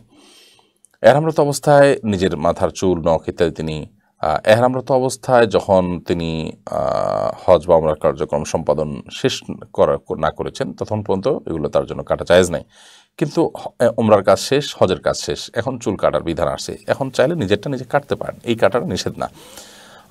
এহরামের উমরা এবং হজ কার্যক্রম চলাকালীন সময় করতে পারবেন না, কার্যক্রম শেষ, এখন শুধু চুল কাটাটা বাকি আছে, চুল চাচাটা বাকি আছে, এ পর্যায়ে এসে নিজেরটা নিজে চাচতে পারবেন। আর এক হাজি সাহেব অন্য হাজি সাহেবকে এহরামরত অবস্থায় চুল চেঁচে দিতে পারেন, সেটাতেও কোনো অসুবিধা নেই। আবু বকর আপনি লিখেছেন, একবার কোরবানি দিলে কি আরও 2 বার দিতে হয়? না, এমন কোনো কথা নেই যে কোরবানি একবার দিলে আরও 2 বার দিতে হবে, এরকম কোনো বাধ্যবাধকতা নেই। তানজিনা আক্তার তানজিয়া আক্তার আপনি লিখেছেন, আমি গর্ভবতী, আল্ট্রাসাউন্ডে বলা হয়েছে আমার ছেলে সন্তান হবে, কিন্তু আমি বিশ্বাস করি আমার ছেলে হবে না, মেয়ে হবে, আল্লাহ ভালো জানেন। আমার শ্বশুর শাশুড়ি সবাই আল্ট্রাসাউন্ডকে ঠিক ভেবে ছেলে সন্তানের জন্য আকিকার পশু কিনে ফেলতে চাচ্ছে। আমি অনেকবার নিষেধ করার পরও তারা কিনতে চাচ্ছেন। আমার প্রশ্ন হলো, আল্ট্রাসোনোগ্রাফির উপর বিশ্বাস করে জন্মের আগেই সন্তানের জন্য আকিকার পশু ক্রয় করা যায় আছে কিনা? পশু তো ক্রয় করা যেতে পারে, প্রস্তুতি নেওয়া যেতে পারে, যেহেতু ডক্টররা আপনার একটা ধারণা দিয়েছেন, সেই ধারণাকে বিশ্বাস করলে এর জন্য ইমানের ক্ষতি হবে, এটা কিন্তু সেরকম না। তবে এটা ঠিক যে আল্ট্রাসোনোগ্রাফিতে যেটা দেখা যায় সেটা সবসময় যে সঠিক হয় তা না, অনেক সময়ের ব্যতিক্রম হয়, এবং এটা বিশ্বাস করার কারণে আপনি যেমনটি মনে করছেন যে আমার ইমানের কোনো ক্ষতি হচ্ছে, এটা সেরকম না। আল্লাহ তাআলা যে বলেছেন ওমা তাদরি নাফসুন মাজা তাকসিবু গাদা, এই আয়াতের মধ্যে আল্লাহ তাআলা বলেছেন যে মানুষ জানে না যে মাতৃগর্ভে কি আছে, এটা একমাত্র আল্লাহ তাআলা জানেন। তো এই যে খামসুন লা ইয়ালামুহুন্না ইল্লাল্লাহ, 5টি বিষয় আল্লাহ ছাড়া কেউই জানেন না, তার ভিতরে মাতৃগর্ভে কি আছে আল্লাহ ছাড়া কেউ জানে না। এখানে কি আছে এই শব্দ কোরআনে বলা আছে, এই শব্দের অর্থ এও হতে পারে যে মাতৃগর্ভে যে সন্তান আছে সেই সন্তানটা কি, ভালো না মন্দ, কি তার চরিত্র, কি তার নেচার, বা আরও ডিটেইল থাকতে পারে, যে সেটা একমাত্র আল্লাহ তাআলা ভালো জানেন। আবার এমন হতে পারে যে এটা একটা নির্দিষ্ট সময়ের কথা বলা আছে, যে বীর্য আকারে যখন থাকে এটার মধ্যে কি আছে না আছে, সে কোনটাতে মানুষ হবে না হবে, জন্ম হবে না হবে, ছেলে হবে মেয়ে হবে, সেটা একমাত্র আল্লাহ তাআলা ভালো জানেন। একটা সময় যাওয়ার পর, তার অবয়ব দাঁড়াবার পর, তারপর আল্ট্রাসোনোগ্রাফির মাধ্যমে জানা যায়, এটাকে বিশ্বাস করাতে কোনো অসুবিধা নেই। এটা তো তারা দেখেই বলেন, এমন না যে তারা গায়েবের কোনো সংবাদ দিয়ে দিচ্ছেন, অদৃশ্য কোনো কিছু বলে দিচ্ছেন, এরকম না। কেরা খাতুন আপনি আমাদের হিরাথা খাতুন আপনি আইডি থেকে আমাদের ইউটিউব চ্যানেলে প্রশ্ন করেছেন, আমি জায়নামাজে বসে আল্লাহর কাছে ওয়াদা করেছিলাম আজ যার সাথে বিয়ের প্রস্তাব আসবে তাকে বিয়ে করব। এখন সেদিন যার প্রস্তাব এসেছিল তাকে বিয়ে না করলে কি গুনাহ হবে? প্রথমত এই ধরনের উদ্ভট ওয়াদা আল্লাহর সাথে না করা উচিত, কারণ আমি জানি না ভালো হবে না মন্দ হবে, তাহলে আমি কীভাবে এই ধরনের ওয়াদা করি? আর দ্বিতীয়ত হলো যে আল্লাহর সাথে ওয়াদা করেছেন মানে আপনি মনে মনে বলেছেন আর কি, যে আল্লাহ এটা আমি করবো, জাস্ট এরকম মনে মনে বলাতে কোনো অসুবিধা হবে না, এটা যদি না হয় কোনো কারণে, এর কারণে আপনি গুনাহগার হবেন না। তবে এরকম উদ্ভট ওয়াদা করবেন না সামনে থেকে। মাহমুদ নাসরিন আপনি লিখেছেন, কোনো খ্রিস্টান ছেলের সাথে কোনো মুসলমান মেয়ের কি বিয়ে জায়েজ আছে? মুসলিম মেয়েকে অনেক বোঝাবার পরও যদি খ্রিস্টান ছেলের সাথে সংসার করতে থাকে তাহলে মেয়েটির সাথে পারিবারিক সম্পর্ক রাখা যাবে কিনা? সাধারণত আহলে কিতাবদের সাথে মুসলমানদের বিয়ে জায়েজ আছে, এবং মুসলিম ছেলে খ্রিস্টান মেয়েকে বিয়ে করতে পারে, কিন্তু মুসলিম মেয়ে খ্রিস্টান ছেলেকে বিয়ে করবে না, এটা সুযোগ নেই। এবং আজকালকার যে খ্রিস্টানরা আছে তাদের বেশিরভাগ, একটা বড় অংশ খ্রিস্টান এবং ইহুদিদের, তারা আসলে কোনো ধর্মেই সেরকম বিশ্বাস করে না, তারা একরকম নাস্তিক বলা যেতে পারে। ওই পর্যায়ে যদি হয় তাহলে তো সেক্ষেত্রে বিয়ের প্রশ্নই ওঠে না। অতএব তাকে আপনি বোঝাবার চেষ্টা করেন, সংশোধন করার চেষ্টা করেন, যদি না হয় তাহলে সেক্ষেত্রে তিনি গুনাহে লিপ্ত, এবং তার এটা শরিয়া দৃষ্টিকোণ থেকে নাজায়েজ কাজ, সেটা বলাই বাহুল্য। ইসরাত রিমি আপনি লিখেছেন, যদি স্ত্রী নাকের অলংকার না পরেন তাহলে কি স্বামীর কোনো ক্ষতি হবে? না, এটা একেবারেই কুসংস্কারাচ্ছন্ন কথা। স্ত্রীর নাকের অলংকার পরা না পরার সাথে স্বামীর লাভ ক্ষতির কোনো সম্পর্ক নেই। রায়হানা জাভেদ আপনি লিখেছেন, টাকা ধার করে কোরবানি করা যাবে কিনা? টাকা ধার করে যদি কোরবানি করেন, কোরবানি হয়ে যাবে, এবং সে ধার করে কোরবানি করার পর পরবর্তীতে ধারের টাকাটা পরিশোধ করার ব্যবস্থা আপনার আছে। এরকম যদি হয় তাহলে সেক্ষেত্রে আপনি সে টাকা দিয়ে কোরবানি করতে পারেন এবং ধারও পরিশোধ করবেন। যে কোনো ভালো কাজের জন্য ধার নেওয়া যেতে পারে। যদি ধার নিয়ে আমি আবার কীভাবে দিব তার ব্যবস্থা আমার আছে, ফাঁকি ঝুঁকি দেওয়ার কোনো উদ্দেশ্য আমার নেই, তাহলে সেক্ষেত্রে অবশ্যই সেটি জায়েজ আছে। মনি আক্তার লিখেছেন, লাশ দেখে আসলে কি গোসল করতে হবে? না, লাশ দেখে আসলেই গোসল করতে হবে এমন কোনো কথা নেই। তবে জানাজার পর লাশ দাফন করাতে যদি শরীক হয় তাহলে সেক্ষেত্রে গোসল করাটা মুস্তাহাব, বিভিন্ন হাদিসের আলোকে সেটি বোঝা যায়, কিন্তু দেখে আসলেই যে গোসল করতে হবে ব্যাপারটা সেরকম না। মিথিলা হোসাইন তাসমিম লিখেছেন, মেয়ে মানুষ কবরস্থানে গিয়ে মা বাবার কবর জিয়ারত করা যাবে কিনা। মা বাবার কবর বা অন্য কারোর কবর জিয়ারতের জন্য মেয়েরা কবরস্থানে যাবেন কিনা, ওলামা ইকরামের অনেকে বলেছেন যে তারা যাবেন না, আবার অনেকে বলেছেন যেতে পারেন, কিন্তু অনেক বেশি পরিমাণে যাওয়া নিষেধ। কারণ হাদিসে এই ব্যাপারে যে বক্তব্য আছে সেটি হলো লাআনাল্লাহু যাওয়ারাতিল কুবুর, অর্থাৎ যারা খুব বেশি কবর জিয়ারত করে তাদের প্রতি আল্লাহ তাআলা লানত বর্ষিত হয় মেয়েদের মধ্যে। এখন প্রশ্ন হলো তাদের জন্য এই নির্দেশ কেন? আল্লাহ তাআলা ভালো জানেন এর মূল রহস্য কী। তবে এর একটি কারণ এটিও হতে পারে যে কবরস্থানে সাধারণত মেয়েরা পুরুষদের গ্যাদারিং থাকে, সেখানে তাদের যাওয়া তাদের পর্দার জন্য সমস্যা, তাদের ব্যক্তিত্বের জন্য সমস্যা। আরেকটি হলো যে সেখানে তারা নিজেদেরকে নিয়ন্ত্রণ করতে পারেন কিনা সেই আশঙ্কা আছে, সেই জায়গা থেকে হয়তো নবী সাল্লাল্লাহু আলাইহি ওয়াসাল্লাম নিষেধ করেছেন, আরও বিভিন্ন কারণ থাকতে পারে। কিন্তু নিষেধাজ্ঞার মাত্রাটা নিয়ে ফোকাদের মধ্যে অনেকে বলেছেন যে এটি এই পর্যায়ে নিষেধাজ্ঞা যে সেখানে তিনি বেশি পরিমাণে গেলেন, পড়ে থাকলেন গিয়ে, এটা আর ব্যাপারে নবী সাল্লাল্লাহু আলাইহি ওয়াসাল্লাম মানে সতর্ক করেছেন। বাট যদি কেউ সেখানে মাঝে মধ্যে যান তো সেটা নিষিদ্ধ নয়, এটি একটি মত। আরেকটি মত হলো না, সর্বাবস্থা তারা কবরে যাবেন না, দূর থেকে তারা দোয়া করবেন, কবরস্থানের পাশ থেকে তারা তাদের আবেগের জায়গা থেকে বা আমাকে তারা অনুভব করার চেষ্টা করবেন, সেটি তারা করতে পারেন। আবুল কাশেম আপনি আইডি থেকে লিখেছেন, ওমরাকারীর জন্য কোনটি উত্তম, নফল সালাত নাকি নফল তওয়াফ? খুব দরকারি প্রশ্ন। ওমরা এবং হজে যারা যাবেন তাদের জন্য মক্কায় অবস্থানকালীন সময়ে মসজিদুল হারামে তওয়াফ করাটা অধিকতর উত্তম, যেহেতু এটি হারামের স্পেশাল আমল। এরপরে দ্বিতীয় সর্বোচ্চ গুরুত্বপূর্ণ কাজ সেখানে নফল সালাত আদায় করা, যেহেতু 1 রাকাতে 1 লক্ষ রাকাতে সওয়াব পাওয়া যায়। যদিও কোনো কোনো ওলামা ইকরামের বিপরীত বলেছেন যে ওখানকার সালাত যেহেতু 100 গুণ বেশি সওয়াবের কারণ, অতএব সেখানে সালাত বা নফল নামাজ যত বেশি পড়তে পারেন ততই ভালো, পাশাপাশি আপনি তওয়াফ করবেন। তো দুটি মতই আছে, এর মধ্যে আমার কাছে তওয়াফ করা মতটা অধিকতর যুক্তিসঙ্গত মনে হয়, দলিল সমৃদ্ধ মনে হয় যে তওয়াফটা এটা হলো কাবার একমাত্র বিশেষ আমল, যেটা অন্য কোথাও পৃথিবীতে করার সুযোগ নেই, বিধায় এটা ওখানে বিশেষ করতে পারলে ভালো। একটা মানুষ যেহেতু সারাদিন তওয়াফ করার মতো এনার্জি থাকে না, শক্তি থাকে না, সম্ভব না, অতএব তওয়াফটা করাকে গুরুত্ব দিয়ে পাশাপাশি তিনি নফল সালাতে বেশি সময় ব্যয় করবেন। এমডি মোস্তাফিজুর রহমান লিখেছেন, তওবা কবুল হয়েছে কিনা কীভাবে বুঝবো?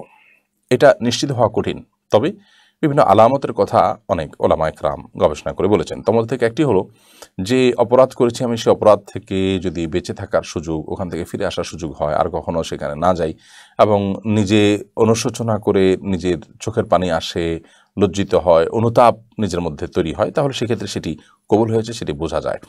অর্থাৎ ওই মন্দ কাজ থেকে আমি সরে এসেছি, আর করিনি, আলহামদুলিল্লাহ। এখান থেকে সুধারণা করতে পারি যে আল্লাহ রাব্বুল আলামিন আমার তওবা কবুল করেছেন, বিধায় আমাকে রক্ষা করেছেন, আমি আর সে গুনাহে পতিত হইনি। এমনকি যদি গুনাহে কেউ পতিতও হয়ে যায়, তারপর তিনি তওবা অব্যাহত যদি করতে থাকবেন এবং কোনোভাবে হাল ছাড়বেন না। পরশপাথরের আড়ি থেকে আপনি লিখেছেন, আমার বড় ছেলে দুরারোগ্য ব্যাধি মাস্কুলার ডিস্ট্রপি রোগে আক্রান্ত হয়ে দীর্ঘদিন বিছানায় শায়িত ছিল। ওর নিজের হাত পা নামানোর কোনো শক্তি ছিল না, মানসিকভাবেও বিপর্যস্ত থাকতো, তাই মাঝে মাঝে নামাজ পড়তে পারেনি। শারীরিক দুর্বলতার কারণে রোজা রাখতে পারতো না। গত 8ই ফেব্রুয়ারি সে মারা গেছে, কিন্তু মৃত্যুকালে কালিমা পড়েছিল অনেকবার। ও সজ্ঞানে সব কথা বলেছিল, ওর কপালে বিন্দু বিন্দু ঘাম ছিল। এটাকে আমি ভালো আলামত হিসেবে ধরে নেব? অবশ্যই আপনি এটাকে ভালো আলামত হিসেবে ধরে নেবেন। নবী করিম সাল্লাল্লাহু আলাইহি ওয়াসাল্লামের ওয়াফাতের সময়ও তার কপালে ঘাম ছিল, এবং নেক মৃত্যু, ভালো মৃত্যুর আলামতগুলোর মধ্যে থেকে একটা হলো এটা। যদি এটা নিশ্চিত কোনো বিষয় না, এটা মানে কোনো খারাপ মৃত্যুতে এটা হতে পারে, কিন্তু নেক মৃত্যুতে এটা হওয়ার সম্ভাবনা অনেক জোরালো থাকে, সেই হিসেবে আপনি সুধারণা করতে পারেন। আর এর চেয়ে বড় কথা হলো মৃত্যুর সময় কালিমা স্পষ্ট যদি পড়ে থাকে সে, তাহলে তো আপনি সুধারণা করতে বাধ্য যে সে ঈমান নিয়ে আল্লাহর প্রিয় বান্দা হয়ে দুনিয়া থেকে গেছে। তাছাড়া দুরারোগ্য ব্যাধিতে কষ্ট করে গেছে, মানসিকভাবে অনেক কষ্ট করে গেছে। আল্লাহ তাআলা তাকে অবশ্যই তার প্রিয় বান্দাদের কাতারে শামিল করেছেন বলে আমরা সুধারণা করব। আল্লাহ তাআলা তার প্রতি রহম করুন, আমাদের প্রতিও রহম করুন, আপনাকে আল্লাহ তাআলা সান্ত্বনা নসিব করুন। সোনিয়া শারমিন স্মৃতি বোন আপনি লিখেছেন, আমার মনে হচ্ছে ইদানিং বেশি দুনিয়ামুখী হয়ে যাচ্ছি, আখিরাতমুখী হওয়ার জন্য কি করতে পারি? রাসূলের চোখে দুনিয়া, এই বইটি আপনি পড়ার চেষ্টা করতে পারেন, এবং দুনিয়া বিমুখতার যে সমস্ত কালজয়ী গল্পগুলো আছে আমাদের মহামনীষীদের ইসলাম ইতিহাসের সোনার যুগের, প্রিয় নবী সাল্লাল্লাহু আলাইহি ওয়াসাল্লাম যে জুহদ ছিল, সেই জুহদ নিয়ে আপনি একটু পড়াশোনা করুন। আপনার মতো ইনশাআল্লাহ জুহদ বা দুনিয়া বিমুখিতা আসবে। সেই সাথে যারা জাহেদ, দুনিয়া বিমুখ, সে মানুষগুলোর সান্নিধ্য, সোহবত এবং তাদের সাহচর্য আপনি এটা অবলম্বন করার চেষ্টা করুন। আশা করা যায় আল্লাহ তাআলা আপনাকে দান করুন। সেই সাথে আল্লাহর কাছে দোয়াও করা উচিত যে আল্লাহ আমার অন্তর থেকে দুনিয়ার মহব্বতকে আপনি বের করে দিন এবং আপনার মহব্বতকে প্রবল করে দিন। আল্লাহুম্মা ইন্নী আসআলুকা হুব্বাক ওয়া হুব্বা মান ইউহিব্বুক ওয়া হুব্বা আমালিন ইউকাররিবুনি আও ইউবাল্লিগুনি ইলা হুব্বিক। আল্লাহ আমাকে আপনার ভালোবাসা দিন, আপনার ভালোবাসার মানুষগুলোর ভালোবাসা দিন এবং সে আমলের ভালোবাসা দিন যে আমল আপনার পর্যন্ত আমাকে পৌঁছে দিবে।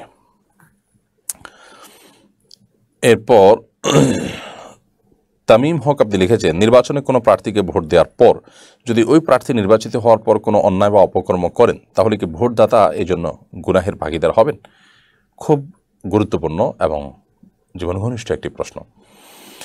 যদি কোনো প্রার্থী এরকম হন যে ফাসেক, তার ভিতরে কোনো আল্লাহভীতি নাই এবং এই লোকটা নির্বাচিত হওয়ার পর খুন, গুম, সন্ত্রাস, চাঁদাবাজি এরকম নানান অপকর্ম সে করবে, করার কথা, যেহেতু আল্লাহ ভীতি নাই, আল্লাহর ভয় নাই, অতএব তার দ্বারা এগুলো অসম্ভব কিছু নয়।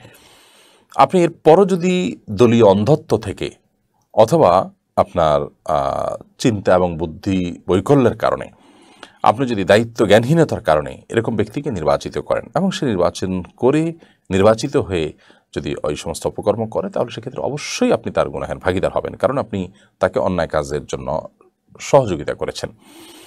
আর যদি ব্যাপারটা এরকম হয় যে না, আপনি তার প্রতি সুধারণা রেখেছেন নানা কারণে, আপনার কাছে মনে হয়েছে যে না, লোকটি ভালো এবং সে ভালো কাজ করবে, তার দ্বারা এটা হতে পারে না, তাহলে সেক্ষেত্রে এরপরও যদি তিনি এটা করেন তাহলে আপনাকে সেই দায়টা বহন করতে হবে না। আমাদের যারা আশেপাশে বিভিন্ন পর্যায়ে যারা নির্বাচনে দাঁড়ায়, এই মানুষগুলোর ব্যক্তিগত জীবন চর্চা, তারা ইসলামটাকে কতটা ভালোবাসে, অ্যাজ এ মুসলিম কতটা প্রাউড ফিল করে, তাদের নামাজ পড়ে কিনা, তাদের মধ্যে আল্লাহর ভয় আছে কিনা, তারা হালাল হারাম মেনটেন করে কিনা, এগুলো আদৌ আছে কিনা, নাকি নামকাওয়াস্তে মুসলমান এবং তারা অন্ধ আপনার কোনো অনুকরণের মধ্যে তারা ডুবে আছে যেটা শরিয়া অ্যালাউ করে না। এরকম যদি হয় তাহলে সেক্ষেত্রে সেই মানুষগুলোকে নির্বাচিত করার জন্য ভোট দেওয়ার আগে আপনার বিবেক জাগ্রত হতে হবে, আপনি দায়িত্বশীল আচরণ করতে হবে, তা নাহলে কিন্তু এটি আপনার আমার জন্য অনেক বড় আযাবের এবং গুনাহের কারণ হতে পারে। সাইফুল ইসলাম আপনি লিখেছেন, আরাফার দিনের কোনো আমল বা দোয়া আছে কি? এই দিনে কোন আমল আল্লাহর কাছে বেশি প্রিয়? আরাফার দিনের সবচেয়ে শ্রেষ্ঠ দোয়া হলো লা ইলাহা ইল্লাল্লাহু ওয়াহদাহু লা শারীকা লাহু লাহুল মুলকু ওয়া লাহুল হামদু ওয়া হুয়া আলা কুল্লি শাইইন কাদির। নবী করিম সাল্লাল্লাহু আলাইহি ওয়াসাল্লাম বলেছেন, খায়রুদ দুআ দুআউ ইয়াউম আরাফা। আরাফাতের দোয়া হলো সবচেয়ে শ্রেষ্ঠ দোয়া। এই দিনে দোয়া করা উচিত বেশি বেশি। ওয়া খায়রু মা কুলতু আনা ওয়ান নাবিয়্যুনা মিন ক্বাবলি। আর আমি এবং আমার পূর্বে সমস্ত নবী রাসূলগণ আরাফাতের দিনে যা বলেছেন ভিতরে সবচেয়ে শ্রেষ্ঠ দোয়া হলো এটা, লা ইলাহা ইল্লাল্লাহু ওয়াহদাহু লা শারীকা লাহু লাহুল মুলকু ওয়া লাহুল হামদু ওয়া হুয়া আলা কুল্লি শাইইন কাদির। এছাড়াও আরও বিভিন্ন দোয়া আরাফাতের দিনে বেশি থেকে বেশি পড়তে হবে। নাবিলা নূর আপনি লিখেছেন, সালাতুল ইস্তিখারা নামাজ কখন পড়া উত্তম? এটা আলাদা কোনো নিয়ম আছে কি? সালাতুল ইস্তিখারা এটা যে কোনো সময় পড়া যায়, আদায় করা যায়, নিষিদ্ধ সময় না হলেই হলো। এটার আলাদা নিয়ম বলতে এটুকুই শুধু আছে যে এটা নর্মাল 2 রাকাত সালাত আদায় করবেন, অন্য সালাতের মতোই মনোযোগ সহকারে সুন্দর করে উত্তম রূপে পবিত্রতা অর্জন করে সালাত আদায় করবেন 2 রাকাত। এরপর আল্লাহ তাআলার কাছে একটা বিশেষ দোয়া পড়বেন। দোয়াটা হলো, আল্লাহুম্মা ইন্নী আস্তাখিরুকা বিইলমিক ওয়া আস্তাকদিরুকা বিকুদরাতিক ওয়া আসআলুকা মিন ফাদলিকাল আযীম ফাইন্নাকা তাকদিরু ওয়া লা আকদির ওয়া তা'লাম ওয়া লা আ'লামু আনতা আল্লামুল গুয়ুব। আল্লাহুম্মা ইন কুনতা তা'লামু আন্না হাযাল আমর। এই হাযাল আমর বলার সময় আপনি মনে করবেন কি কাজে আপনি ইস্তিখারা করছেন। আন্না হাযাল আমর খায়রুল লি ফি দীনি ওয়া মাআশি ওয়া আকিবাতি আমরি ফায়াসসিরহু লি ওয়া ইন কুনতা তা'লামু আন্না হাযাল আমর শাররুল লি ফি দীনি ওয়া মাআশি ওয়া আকিবাতি আমরি ফাসরিফহু আন্নি ওয়াসরিফনি আনহু ওয়াকদুর লিল খায়র হাইযু কান সুম্মা আদনি বি। এই দোয়াটি আপনি পড়বেন, অর্থ সহকারে বুঝে আপনি চাইলে দেখেও পড়তে পারেন। এটাই হলো ইস্তিখারা এবং সে বিষয়ে সিদ্ধান্ত হওয়ার আগ পর্যন্ত ইস্তিখারা অব্যাহত থাকবে। এরপর সুজাত খান আপনি লিখেছেন, কিছুদিন যাবৎ আমরা দেখছি জুমার খুতবা বিভিন্ন মসজিদ থেকে ভিডিও করে সামাজিক ওয়েবসাইটগুলোতে প্রচার করা হচ্ছে, মানে ব্যাপারটা এমন কেন হচ্ছে? জুমার খুতবা মসজিদ থেকে ভিডিও করে সামাজিক ওয়েবসাইটগুলোতে প্রচার করা হচ্ছে, আপনি সেটাকে বলছেন কেন হচ্ছে? আমি ঠিক বুঝলাম না যে এটা আপনি অবাক করার জায়গাটা কি, যেমন জুমার খুতবা কেন রেকর্ড করা হচ্ছে এরকম কিছু যদি হয় তাহলে আমি সেটা মানে এত আশ্চর্য হওয়ার কিছু মনে করছি না। এটা দাওয়াতি কন্টেন্ট হিসাবে এটা তো প্রচার করাই যেতে পারে। আপনি হয়তো ভিন্ন কিছু বোঝাতে চেয়েছেন, আমি হয়তো বুঝতে পারিনি। আকবর হোসেন আপনি লিখেছেন, নিজের কোরবানির পশু নিজে কোরবানি করা উত্তম নাকি হুজুর দিয়ে করানো উত্তম? নিজে যদি করতে হয় নিয়ম কি? নিজের কোরবানির পশু নিজে কোরবানি করা উত্তম, এটা সবচেয়ে ভালো। যদি আপনি কোনো আলেম বা অন্য কারোর সহায়তা নেন সেটাতেও কোরবানি হয়ে যাবে। নবী সাল্লাল্লাহু আলাইহি ওয়াসাল্লাম যে কোরবানি যে করেছেন, অনেকগুলো কোরবানি তিনি করেছেন, এরপরে আলেমদেরকে দায়িত্ব দিয়েছেন প্রায় কোরবানি করার জন্য। তো নিজে করতে পারলে বেটার। এতে কোরবানির যে বিষয়টা, যে নিজে একটা পশুকে পালন করার পর তাকে ত্যাগ করা আল্লাহর রাহে, আল্লাহকে খুশি করার জন্য, এটাতে একটু হলেও কষ্ট হয়, সেই ত্যাগের মহিমাটা প্রকাশিত হয়। তবে যদি কোনো কারণে আপনার করতে অসুবিধা হয় সেক্ষেত্রে অন্য কাউকে আপনি করাতে পারেন। আর নিজে করতে চাইলে তার নিয়ম হলো বিসমিল্লাহি আল্লাহ, পশুকে ক্যাবলামুখী করে শুইয়ে এরপর আপনি তার মাথা উত্তর দিকে থাকবে এবং মাথা দক্ষিণ দিকে থাকবে এবং ক্যাবলামুখী করে তার পাও দিয়ে আপনি বিসমিল্লাহি আল্লাহু আকবার বলে আপনি তার গলা ছুরি চালাবেন। এবং ছুরি চালানোর ক্ষেত্রে লক্ষ্য রাখতে হবে যে একটু নরম জায়গা ছুরি চালানো হয়, যাতে করে কোনো হাড্ডির উপরে না পড়ে, এবং তার যে খাদ্যনালী এবং শ্বাসনালী, এই দুইটা বড় বড় নালী যে দুটো, এই দুইটা যেন কাটা যায়, এবং তার পাশে ছোট ছোট যে দুইটা রগ আছে সেগুলো যেন কাটা যায়। এই দুইটা খেয়াল করলে ইনশাআল্লাহ কোরবানি হয়ে যাবে, এবং বিসমিল্লাহ আল্লাহু আকবার বলে করলেই হয়ে যাবে। আসমা আক্তার আপনি লিখেছেন, জমজমের পানি কি দাঁড়িয়েই পান করতে হবে? জমজমের পানি দাঁড়িয়েই পান করতে হবে এরকমটি মনে করা সঠিক নয়। তবে এটা ঠিক যে জমজমের পানি প্রয়োজনে দাঁড়িয়ে পান করা যায়।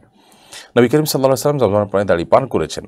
সেটার ব্যাখ্যায় মুহাদ্দিসগণ, হাদিস বিশ্লেষকগণ বলেছেন যে এর মানে খুব ভিড় ছিল, বসা পরিবেশ ছিল না, অথবা নিচে পানি স্বেচ্ছাতে ছিল, হয়তো বসার মতো পরিবেশ ছিল না, বা অন্য কোনো কারণ থাকতে পারে, কিন্তু কারণের ভিত্তিতে তিনি দাঁড়িয়ে পান করেছেন।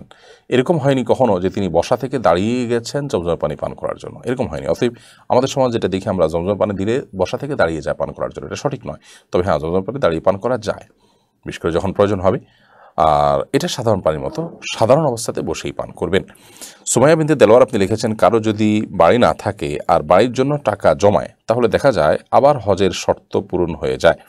এখন তার জন্য হজ ফরজ হবে নাকি পরিবারে থাকার ব্যবস্থা করবে আগে?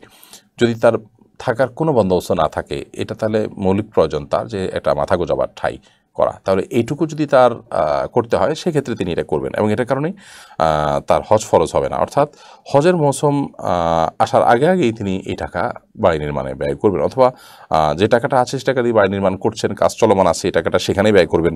এরকম যদি হয় তাহলে সেক্ষেত্রে এটার কারণে ইনশাআল্লাহ তাআলা তার কোনো গুনাহ হবে না।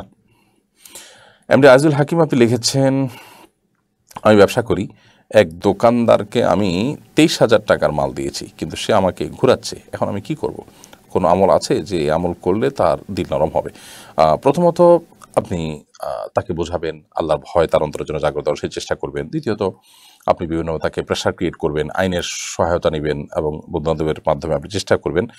আর এর বাইরে নির্দিষ্ট কোনো দোয়ার কথা আমি জানি না যে দোয়া পড়লে আপনি অটোমেটিকলি তার কাছ থেকে এটা আদায় করে নিতে পারবেন, বা সে আপনার এটা দিয়ে দিবে, এরকম নির্দিষ্ট কোনো দোয়ার ফরম্যাট কথা কোন হাদিসে কোথাও আছে বলে আমার জানা নেই।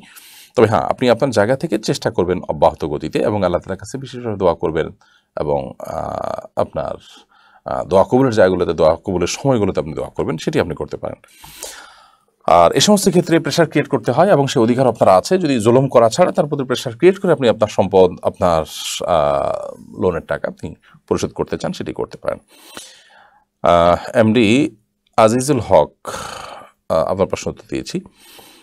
জান্নাতুল ফেরদাউসির আপনি লিখেছেন, ভালো মানুষ বেশি দিন বেঁচে থাকে না, কথাটা কি সত্য? কারণ সমাজে যখন ভালো কোনো মানুষের মৃত্যু হয় তখন এমন কথা বলতে শোনা যায়। এটি আমাদের সমাজে প্রচলিত একটি কথা, বহুল প্রচলিত একটি কথা, যে মানুষ অল্প বয়সে মারা গেলে বলে, আরে এই ভালো মানুষ বেঁচে থাকে না। সত্যি বলতে কি, মানুষ যখন মারা যায় তখন আমাদের দিলটা তার প্রতি নরম হয়, চরম শত্রুর প্রতিও আমাদের একটু দিলটা নরম হয়, এবং তখন তার ভালো মানসিকতার যে দিকগুলো, সেই দিকগুলো আমাদের সামনে কিন্তু ফুটে ওঠে। অর্থাৎ তিনি ভালো মানুষ হওয়ার যে যে গুণ তার মধ্যে ছিল সেগুলো এতদিনও ছিল, কিন্তু আমরা সেগুলো খেয়াল করিনি, দোষগুলো শুধু দেখেছি। মৃত্যুর পর সেগুলো আমাদের সামনে ফুটে ওঠে, তখন আমরা আসলে আবেগে নানা কথা বলে থাকি। মূলত কোনো মানুষ অল্প বয়সে মরে যাওয়াটা লোকটা ভালো মানুষ এর লক্ষণ, বা নিশ্চিত ভালো মানুষ, সেরকম যোগ বিয়োগ করে বলার কোনো সুযোগ নেই। অনেক পাপিষ্ঠরা অনেক অল্প বয়সে মারা যায়, আবার অনেক নেককাররা অনেক দেরিতে মারা যান। এটা নির্ভর করে তার আমলের উপরে, তিনি ভালো মানুষ কিনা মন্দ মানুষ এটি। তো এই জন্য নবী করিম সাল্লাল্লাহু আলাইহি ওয়াসাল্লাম একটা হাদিস আছে, তিনি বলেছেন, খায়রুন নাসি মান তালা আমরুহু ওয়া হাসুনা আমালু, সবচেয়ে উত্তম মানুষ সে যে অনেক দীর্ঘ হায়াত পেয়েছে এবং তার কাজগুলো সব ভালো ছিল, নেক আমল ছিল, এই মানুষটা সবচেয়ে ভালো। অতএব দেখতে হবে যে দীর্ঘ হায়াত পেয়ে তিনি ভালো কাজ করেছেন কিনা, সেটি হলো মুখ্য বিষয়। ইনশাআল্লাহ বিদিনিল্লাহ এর মাধ্যমে তিনি আল্লাহ তাআলার প্রিয় পাত্রে পরিণত হবেন। অতএব ভালো মানুষ হলেই অল্প বয়সে মরে যায়, এরকম সহজ সমীকরণ করার কোনো সুযোগ নেই। তালুকদার মোহাম্মদ মিঠু এআইডি থেকে আপনি লিখেছেন, যারা মক্কা এরিয়ার ভিতর থাকে তাদের ওমরা করার আগে আয়েশা মসজিদ 2 রাকাত নামাজ পড়তে যেতে হবে কিনা? না, এরকম কোনো কথা নেই যে মক্কার ভিতরে থাকলে ওমরা করার আগে আয়েশা মসজিদে যেয়ে 2 রাকাত নামাজ পড়তে হবে, এমন কোনো কথা নেই। আপনি হারাম পরে মিকাত ক্রস করেছেন, আপনি সরাসরি ওমরা করেন, আয়েশা মসজিদে যাওয়ার আপনার প্রয়োজন নেই। তোফাজ্জল হোসেন লিখেছেন, মসজিদুল হারামে সালাত আদায়কারীর সামনে দিয়ে গমন আগমনের বিধান কি? মসজিদুল হারামে অনেক বেশি মানুষ সালাত আদায় করে চতুর্পাশেই, সেখানে আসলে সূত্রা মেনটেন করা অনেক কঠিন। তো সেখানে সূত্রা মেনটেন করা জরুরি কিনা? অনেক ওলামা একরাম বলেছেন অন্য 10 জায়গার মতো এখানেও সূত্রা মেনটেন করতে হবে, তবে হারাম মক্কার মসজিদুল হারাম এবং মসজিদে নববী এই দুইটাতে ফোকা হানাফের মতে, সমকালীন ওলামাদের মধ্যে শেখ বিন বাজ রহমতুল্লাহ সৌদি আরবের 1900 অনেক ওলামাদের মতে এটি হারামাইনের জন্য প্রযোজ্য নয়, অর্থাৎ সেখানে সূত্রা রেখে সালাত আদায় করা আবশ্যক নয়, যেহেতু অনেক মানুষের ভিড় হয়। তবে কোনো ব্যক্তি যখন চলাচল করতে হয় তখন একান্ত নামাজ আদায়কারী ব্যক্তির সামনে দিয়ে না গিয়ে একটু ঘুরে অন্তত তার সেজদার এরিয়ার বাইরে থেকে যাওয়ার আপ্রাণ চেষ্টা করবেন। যদি না পারেন তাহলে সেক্ষেত্রে নিরুপায় হিসাবে এখানে গেলে গুনাহ হবে না, যেহেতু এখানে অনেক মানুষের ভিড় হয়। তবে চেষ্টা করা উচিত যথাসাধ্য যাতে কোনো ব্যক্তির নামাজি ব্যক্তির একেবারে সামনে দিয়ে না যাওয়া হয়, তাতে তার নামাজের মনোযোগ নষ্ট হয়। রোকেয়া শাফিন কুমো এআইডি থেকে আপনি লিখেছেন, মহারানার গহনা বিক্রি করে চিকিৎসা করা যায় হবে কিনা? হবে। মহারানা তো আপনার, আপনি সেটা বিক্রি করে চিকিৎসা করাবেন না খেয়ে ফেলবেন, সেটা আপনার ব্যাপার। বিক্রি করবেন না ব্যবহার করবেন। অনেকে মনে করেন যে না, এগুলো বিক্রি করা যায় না, না, এরকম কোনো কথা কোরআন হাদিস আমাদেরকে বলা হয়নি। মোহাম্মদ আব্দুল মুবির লিখেছেন, আমি নফল রোজা রাখতে গেলে সাহারির পর ঘুমানোর কারণে ফজরের জামাত মিস হয়ে যায়, কোনটা বেশি জরুরি? নফল রোজা রাখতে গেলে সাহারির পর ঘুমের কারণে যদি আপনার ফজরের জামাত মিস হয়ে যায়, তাহলে সেক্ষেত্রে সে নফল রোজা রাখার চাইতে অবশ্যই আপনার ফজরের জামাতে অংশগ্রহণ করাটা অনেক বেশি গুরুত্বপূর্ণ। আর যে দুইটা আপনি সমন্বয় করতে পারেন সেটা সবচেয়ে বেটার। ইকবাল হোসেন লিখেছেন, হজে একটা সময় স্বাভাবিক পোশাকে মাতাফে ঢুকতে দেওয়া হয় না, তখন কি এহরামের পোশাক পরে নফল তওয়াফ করা যাবে? আমাদের দেশে যে সমস্ত ভাইয়েরা হজ করতে যান, ওমরা করতে যান, তারা অনেকেই এই দৃশ্যটার মুখোমুখি হন যে বেশ কিছুদিন থেকে সৌদি ম্যানেজমেন্ট অর্থাৎ হারামাইনের ম্যানেজমেন্ট একটা নিয়ম করেছে যে তওয়াফের মূল যে জায়গাটা অর্থাৎ যে মানে হাউসটা কাবার চারপাশে, সেটাতে এহরাম পরা অবস্থায় ঢুকতে দেয়। অর্থাৎ কেউ ফরজ তওয়াফ যখন করে তখন সেটার জন্য তাকে অনুমোদন করা হয়। নফল তওয়াফগুলো 2 তলা 3 তলা দিয়ে করতে বলা হয়, কারণ নফল তওয়াফ হিউজ মানুষে করে, প্রচুর পরিমাণে করে, সবাইকে ওখানে নামতে দিলে ভিড় হয়ে যাবে। এই জন্য যারা ফরজ করে শুধু তওয়াফ করে তাদের জন্য শুধুমাত্র এই সুযোগটা রাখা হয়েছে। এখন আমাদের দেশ থেকে যারা যাচ্ছেন তারা অনেকে এহরামের কাপড় পরে ওমরাকারী কিংবা হজকারী কিংবা তওয়াফকারী মানে ফরজ তওয়াফকারী এটা সেজে তারা ঢুকেন, অথচ তারা এহরামে নাই, জাস্ট এহরামের কাপড়টা পরেছেন। তো এটা একরকমের চালাকি হয়। এই চালাকি করে এক ধরনের প্রতারণা হয় এখানে, কারণ সেখানে পুলিশকে আপনি জানান দিচ্ছেন, যারা দায়িত্বরত আছেন তাদেরকে আপনি বার্তা দিচ্ছেন যে আমি কিন্তু এহরাম পরে আছি, আমি এহরাম পরে প্রবেশ করছি। আসলে আপনি এহরাম এর নিয়ত নেই, আপনি যদি এহরামের কাপড়টা জড়িয়েছেন মাত্র, তাহলে এই চালাকি করাটা আমার মনে হয় না উচিত হবে। বরং আমরা 2 তলা 3 তলা দিয়ে তওয়াফ করবো যথাসম্ভব, এবং মনের আবেগ মেটাবার জন্য আপনি ছলচাদরি করলেন, প্রতারণা করলেন, এটা উচিত হবে না। তাছাড়া এটা আমাদের ভালোর জন্যই সে নিয়মটা তারা করে, যাতে করে অতিরিক্ত ভিড় না হয়, মানুষ তওয়াফ করে শান্তি পায়। রেক্সোনা তালুকদার আপনি লিখেছেন, নামাজের মধ্যেও অজু ছুটে যাওয়ার পর নামাজ পড়তে থাকলে কি লোক দেখানো নামাজ হবে? নামাজের মধ্যে অজু ছুটে গেলে নামাজ কন্টিনিউ করা উচিত নয়। হয় আপনাকে বসে যেতে হবে, দাঁড়িয়ে থাকতে হবে, আর না হয় বের হয়ে যেতে হবে। আপনি নামাজ কন্টিনিউ করবেন না, বিনা অজুতে নামাজ পড়া জায়েজ নাই। এর বাইরে আপনি লোক দেখানো নামাজ তো বটেই, আপনার তো আসলে নামাজ নাই, তারপর আপনি নামাজ পড়তেছেন, তাহলে একরকম লোক দেখানো তো সেখানে হয়েই যায়। নূর ফাতেমা এআইডি থেকে আপনি লিখেছেন, বাংলাদেশে আনঅফিসিয়ালি ফোন বা আইপ্যাড কিনলে কোনো পাপ হবে? আনঅফিসিয়ালি কিনলে রেগুলার প্রাইসের চেয়ে কিছুটা কম দামে পাওয়া যায়।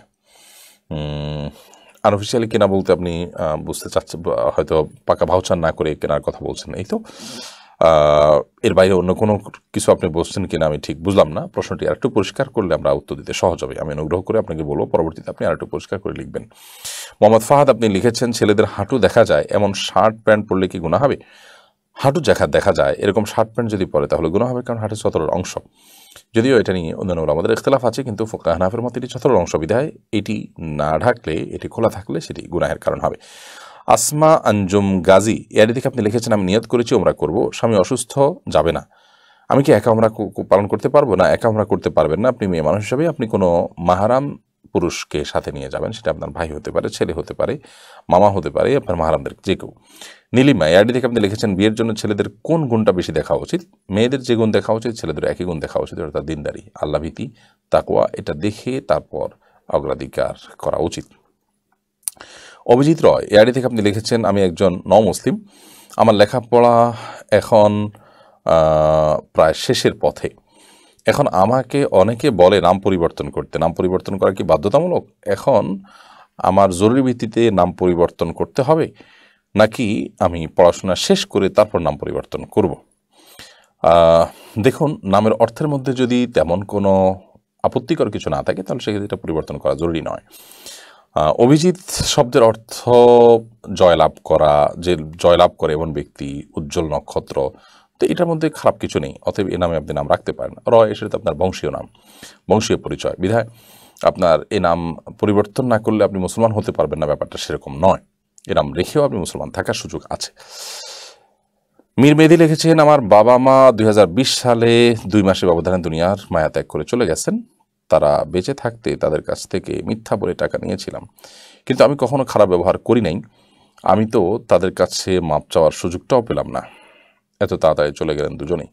এখন আমার করণীয় কি? আপনি আপনার বাবা মার যারা আত্মীয় স্বজন আছেন, বন্ধুবান্ধব আছেন, তাদের সাথে বাবা মার মতো শ্রদ্ধা, স্নেহ, ভালোবাসা, সুলভ আচরণ করবেন এবং সেই সাথে বাবা মার জন্য আল্লাহর কাছে দোয়া ইস্তিগফার করবেন, সাদাকা করবেন। ইনশাআল্লাহ দিন আল্লাহ আপনার বাবা মাকে আপনার উপর সন্তুষ্ট করাবেন। সেই সাথে নবী করিম সাল্লাল্লাহু আলাইহি ওয়াসাল্লামের হাদিসের উপর আমল হয়ে যাবে, যেখানে তিনি বলেছেন যে বাবা মার মৃত্যুর পর তাদের প্রতি সদাচরণের অন্তর্ভুক্ত হবে তাদের নিকট জন যারা ছিলেন তাদের সাথে বাবা মার মতো শ্রদ্ধা সুলভ আচরণ করলে। বাবা মা যাদের সাথে সদাচরণ করুক এটা কামনা করতেন, আপনি তাদের সাথে সেটা করবেন ইনশাআল্লাহ। সেটাই তাদের প্রতি আপনার বীর বা সদাচরণ অংশ হিসাবে বিবেচিত হবে। সাব্বির আহমদ লিখেছেন, এরহাম অবস্থায় ওয়াশরুমে সুগন্ধিযুক্ত সাবান দিয়ে হাত ধোয়ার বিধান কি? এরহাম অবস্থায় ওয়াশরুমের সুগন্ধিযুক্ত সাবান ব্যবহার করতে অনেক উলামা ইকরাম নিষেধ করেন, যেহেতু এরহাম অবস্থায় সুগন্ধি ব্যবহার করা নিষেধ। সেটা অ্যাভয়েড করতে পারলে ভালো। তবে এটা যেহেতু সুগন্ধি হিসাবেই ব্যবহার করা হয় না, বরং এটি ট্রিটমেন্টের অংশ, জীবাণু থেকে ভালো থাকার প্রয়োজনে, অতএব এটা করলে এহরাম অবস্থায় নিষিদ্ধ কাজ করেছেন বলে বিবেচিত হবে না, সেটি আমি মনে করি। তবে অ্যাভয়েড করতে পারলে ভালো। যদি সুগন্ধ ছাড়া কোনো সাবান পাওয়া যায় ভালো, আর না হলে সাবান ব্যবহার না করে যদি থাকতে পারেন সেটা ভালো। কিন্তু আজকাল এত মানুষের গ্যাদারিং হয় এবং নানা কারণে আপনার আমাদের অসুস্থ হয়ে যাওয়ার আশঙ্কা থাকে, সেই জায়গা থেকে যদি বিকল্প না থাকে সাবান ব্যবহার করলে ইনশাআল্লাহ এহরাম অবস্থায় নিষিদ্ধ কিছু করেছেন সেটি বলা হবে না, যেহেতু এটা সুগন্ধির উদ্দেশ্যে বা সুগন্ধি হিসাবে ব্যবহার করা হচ্ছে না। সুগন্ধিটা এখানে একেবারে গৌণ, মূলত সেটা আমাদের সুস্থ থাকার প্রয়োজনে বা পরিষ্কার করার প্রয়োজনে আমরা ব্যবহার করছি। মাহমুদ আল হেলাল লিখেছেন, বাসা ভাড়া দিলে সেই বাসার জন্য কি জাকাত দিতে হবে? না, বাসার মূলধন বা মূল্যের উপর জাকাত দিতে হবে না। তবে ভাড়ার টাকাটা যদি জমে যায় এবং 1 বছর থাকে তাহলে সেক্ষেত্রে তার জাকাত দিতে হবে, জাকাতের নেসাবের মধ্যে পড়ে। তাহা খান লিখেছেন, এক ব্যক্তি ঘুষের টাকায় বাড়ি গাড়ি কিনেছে, শেষ বয়সে এসে আল্লাহর কাছে ক্ষমা চেয়ে নামাজ কালাম শুরু করে, কিন্তু তার আরে উৎস সেই ঘুষের টাকায় করা বাড়ির ভাড়ার টাকা, সে টাকা দিয়েই সে জীবিকা নির্বাহ করে। ইসলামী দেশে এই ধরনের জীবনযাপন কতটুকু যুক্তিসঙ্গত দয়া করে জানাবেন। ঘুষ যদি মানুষ থেকে নিয়ে থাকেন সেটা মানুষকে ফেরত দিতে হবে। তিনি নামাজ কালাম পড়ছেন ভালো কথা, কিন্তু মানুষের হক তাকে আদায় করে দিতে হবে, এই চেষ্টা তার মধ্যে অবশ্যই থাকতে হবে। এবং একসাথে না পারলে তিনি ভেঙে ভেঙেও দিয়ে ফেলতে হবে। যাদের টাকা তাদেরকে খুঁজে না পেলে তাদের পক্ষ থেকে দান করে দিতে হবে, কিন্তু দিয়ে দিতে হবে। মিজানুর রহমান আখন্দ আপনি লিখেছেন, কর্জে হাসানা ফজিলত সম্পর্কে কিছু বলুন। আবার বর্তমানে কাউকে টাকা দিলে সেটা সময় মতো ফেরতও পাওয়া যায় না, এই অবস্থা আমরা কী করতে পারি? বন্ধক সিস্টেম থাকতে পারে যাতে গড়িমসি করলে আপনার টাকা উদ্ধার করতে পারেন যিনি লোন দিয়েছেন তিনি। আর কর্জে হাসানা ফজিলত অপরিসীম, কোনো কোনো ক্ষেত্রে সেটা দানের চাইতে বহুগুণ বেশি সওয়াব হয়, কারণ কাউকে দান করা আর চাইতে কোনো মানুষের লোন দেওয়াটা অনেক বেশি প্রয়োজনীয় কাজ হতে পারে। একজন মানুষ দানের টাকা দিয়ে তার যতটা উপকার হবে, আরেকজনকে লোন দিলে দেখা যায় তার চেয়ে বেশি উপকার হবে। সেই দৃষ্টিকোণ থেকে আসলে এই কথা নবী সাল্লাল্লাহু আলাইহি ওয়াসাল্লাম বলেছেন, অর্থাৎ দানের চাইতে কোনো কোনো ক্ষেত্রে লোন দিলে বেশি সওয়াব হয়। এই জন্য লোন দেওয়ার চেষ্টা করা উচিত এবং এটি অনেক বড় একটা ইবাদত, বড় একটা সওয়াবের কাজ।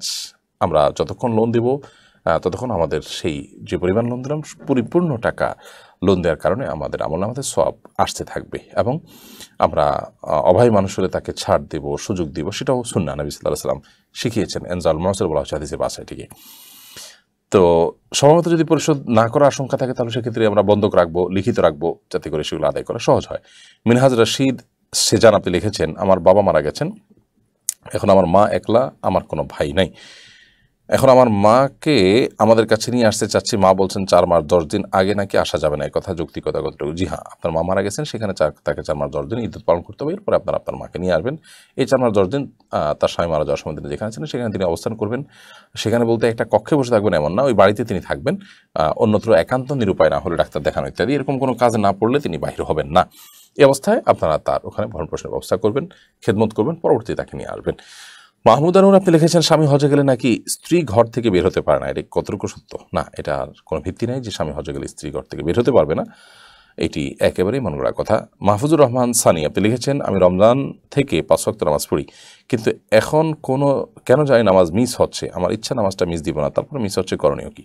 আপনি ভালো পরিবেশে যান, নামাজের পরিবেশে যান, বেনামাজদের পরিবেশ থেকে সরে আসেন এবং হারামের পরিবেশ ছেড়ে হালাল এবং নেককারদের পরিবেশে তাদের সান্নিধ্যে থাকুন, ইনশাআল্লাহ আপনার জন্য সহজ হবে। সালাউদ্দিন নীলা লিখেছেন, আমার বয়স 19, আমি দায়ী রেখেছি, আমার মা আর ভাই চায় না আমি দায়ী রাখি, তারা বলে তোর বাবা ও বড় ভাই দাঁড়িয়ে রাখে নাই, তুই কেন রাখছিস, আরও বিভিন্ন কথা বলে, তাতে আমার অনেক খারাপ লাগে, এমন অবস্থা আমি কি করব? আপনি দাঁড়িয়ে রাখবেন এবং তাদেরকে বোঝাবেন যে বাবা ভাই দাঁড়িয়ে না রাখার কারণে যে আমি রাখতে পারবো না, এটি ভুল কথা। তারা কোনো ভালো কাজ করে না, সেজন্য আমি ভালো কাজ করব না। একজনের বাপ ভাই চুরি করে, ডাকাতি করে, তাই বলে আরেকজন কি সৎ হতে পারবে না? এটা কেমন কথা? তাদেরকে বোঝানোর চেষ্টা করবেন এবং আপনি আপনার জায়গায় অব্যাহত থাকবেন, তবে তাদের সাথে বেয়াদবি করবেন না। এরপরে মলি রোশন ইয়াডি থেকে আপনি লিখেছেন, মাগরিবের আগ মুহূর্তে কেউ কিছু খেলে অনেকেই বলে মরার সময় পানি পাবে না, আরও বলে মৃত বাবা মা কবরে খাবার পাবে না, এটা কতটুকু সত্যি? এটা একেবারে মনে করার কথা, কত ভিত্তিহীন কথা যে আমাদের সমাজে প্রচলিত আছে আল্লাহ জানে। এমন কোনো সময় নাই যে সময় পানি পান করলে এরকম কোনো কথা যে কোথাও বলা আছে, এটা একেবারেই কুসংস্কার। এই যেমন সাদ্দাম হোসেন লিখেছেন, আমি ব্যক্তিগত কারণে প্রায় প্রতি সপ্তাহে ঢাকা আসি, একদিন অবস্থান করে ভোলায় ফিরে যাই, এক্ষেত্রে আমি কি নামাজ কসর আদায় করবো? যদি আপনি ঢাকায় কাজের জন্য আসেন, এখানে আপনার স্থায়ী বা অস্থায়ী কোনো ঠিকানা না থাকে, নিজস্ব একান্ত, তাহলে সেক্ষেত্রে অবশ্যই আপনি প্রতি সপ্তাহেই যখনই আসবেন তখনই আপনি এখানে কসর পড়বেন, পথেও পড়বেন, এখানেও পড়বেন।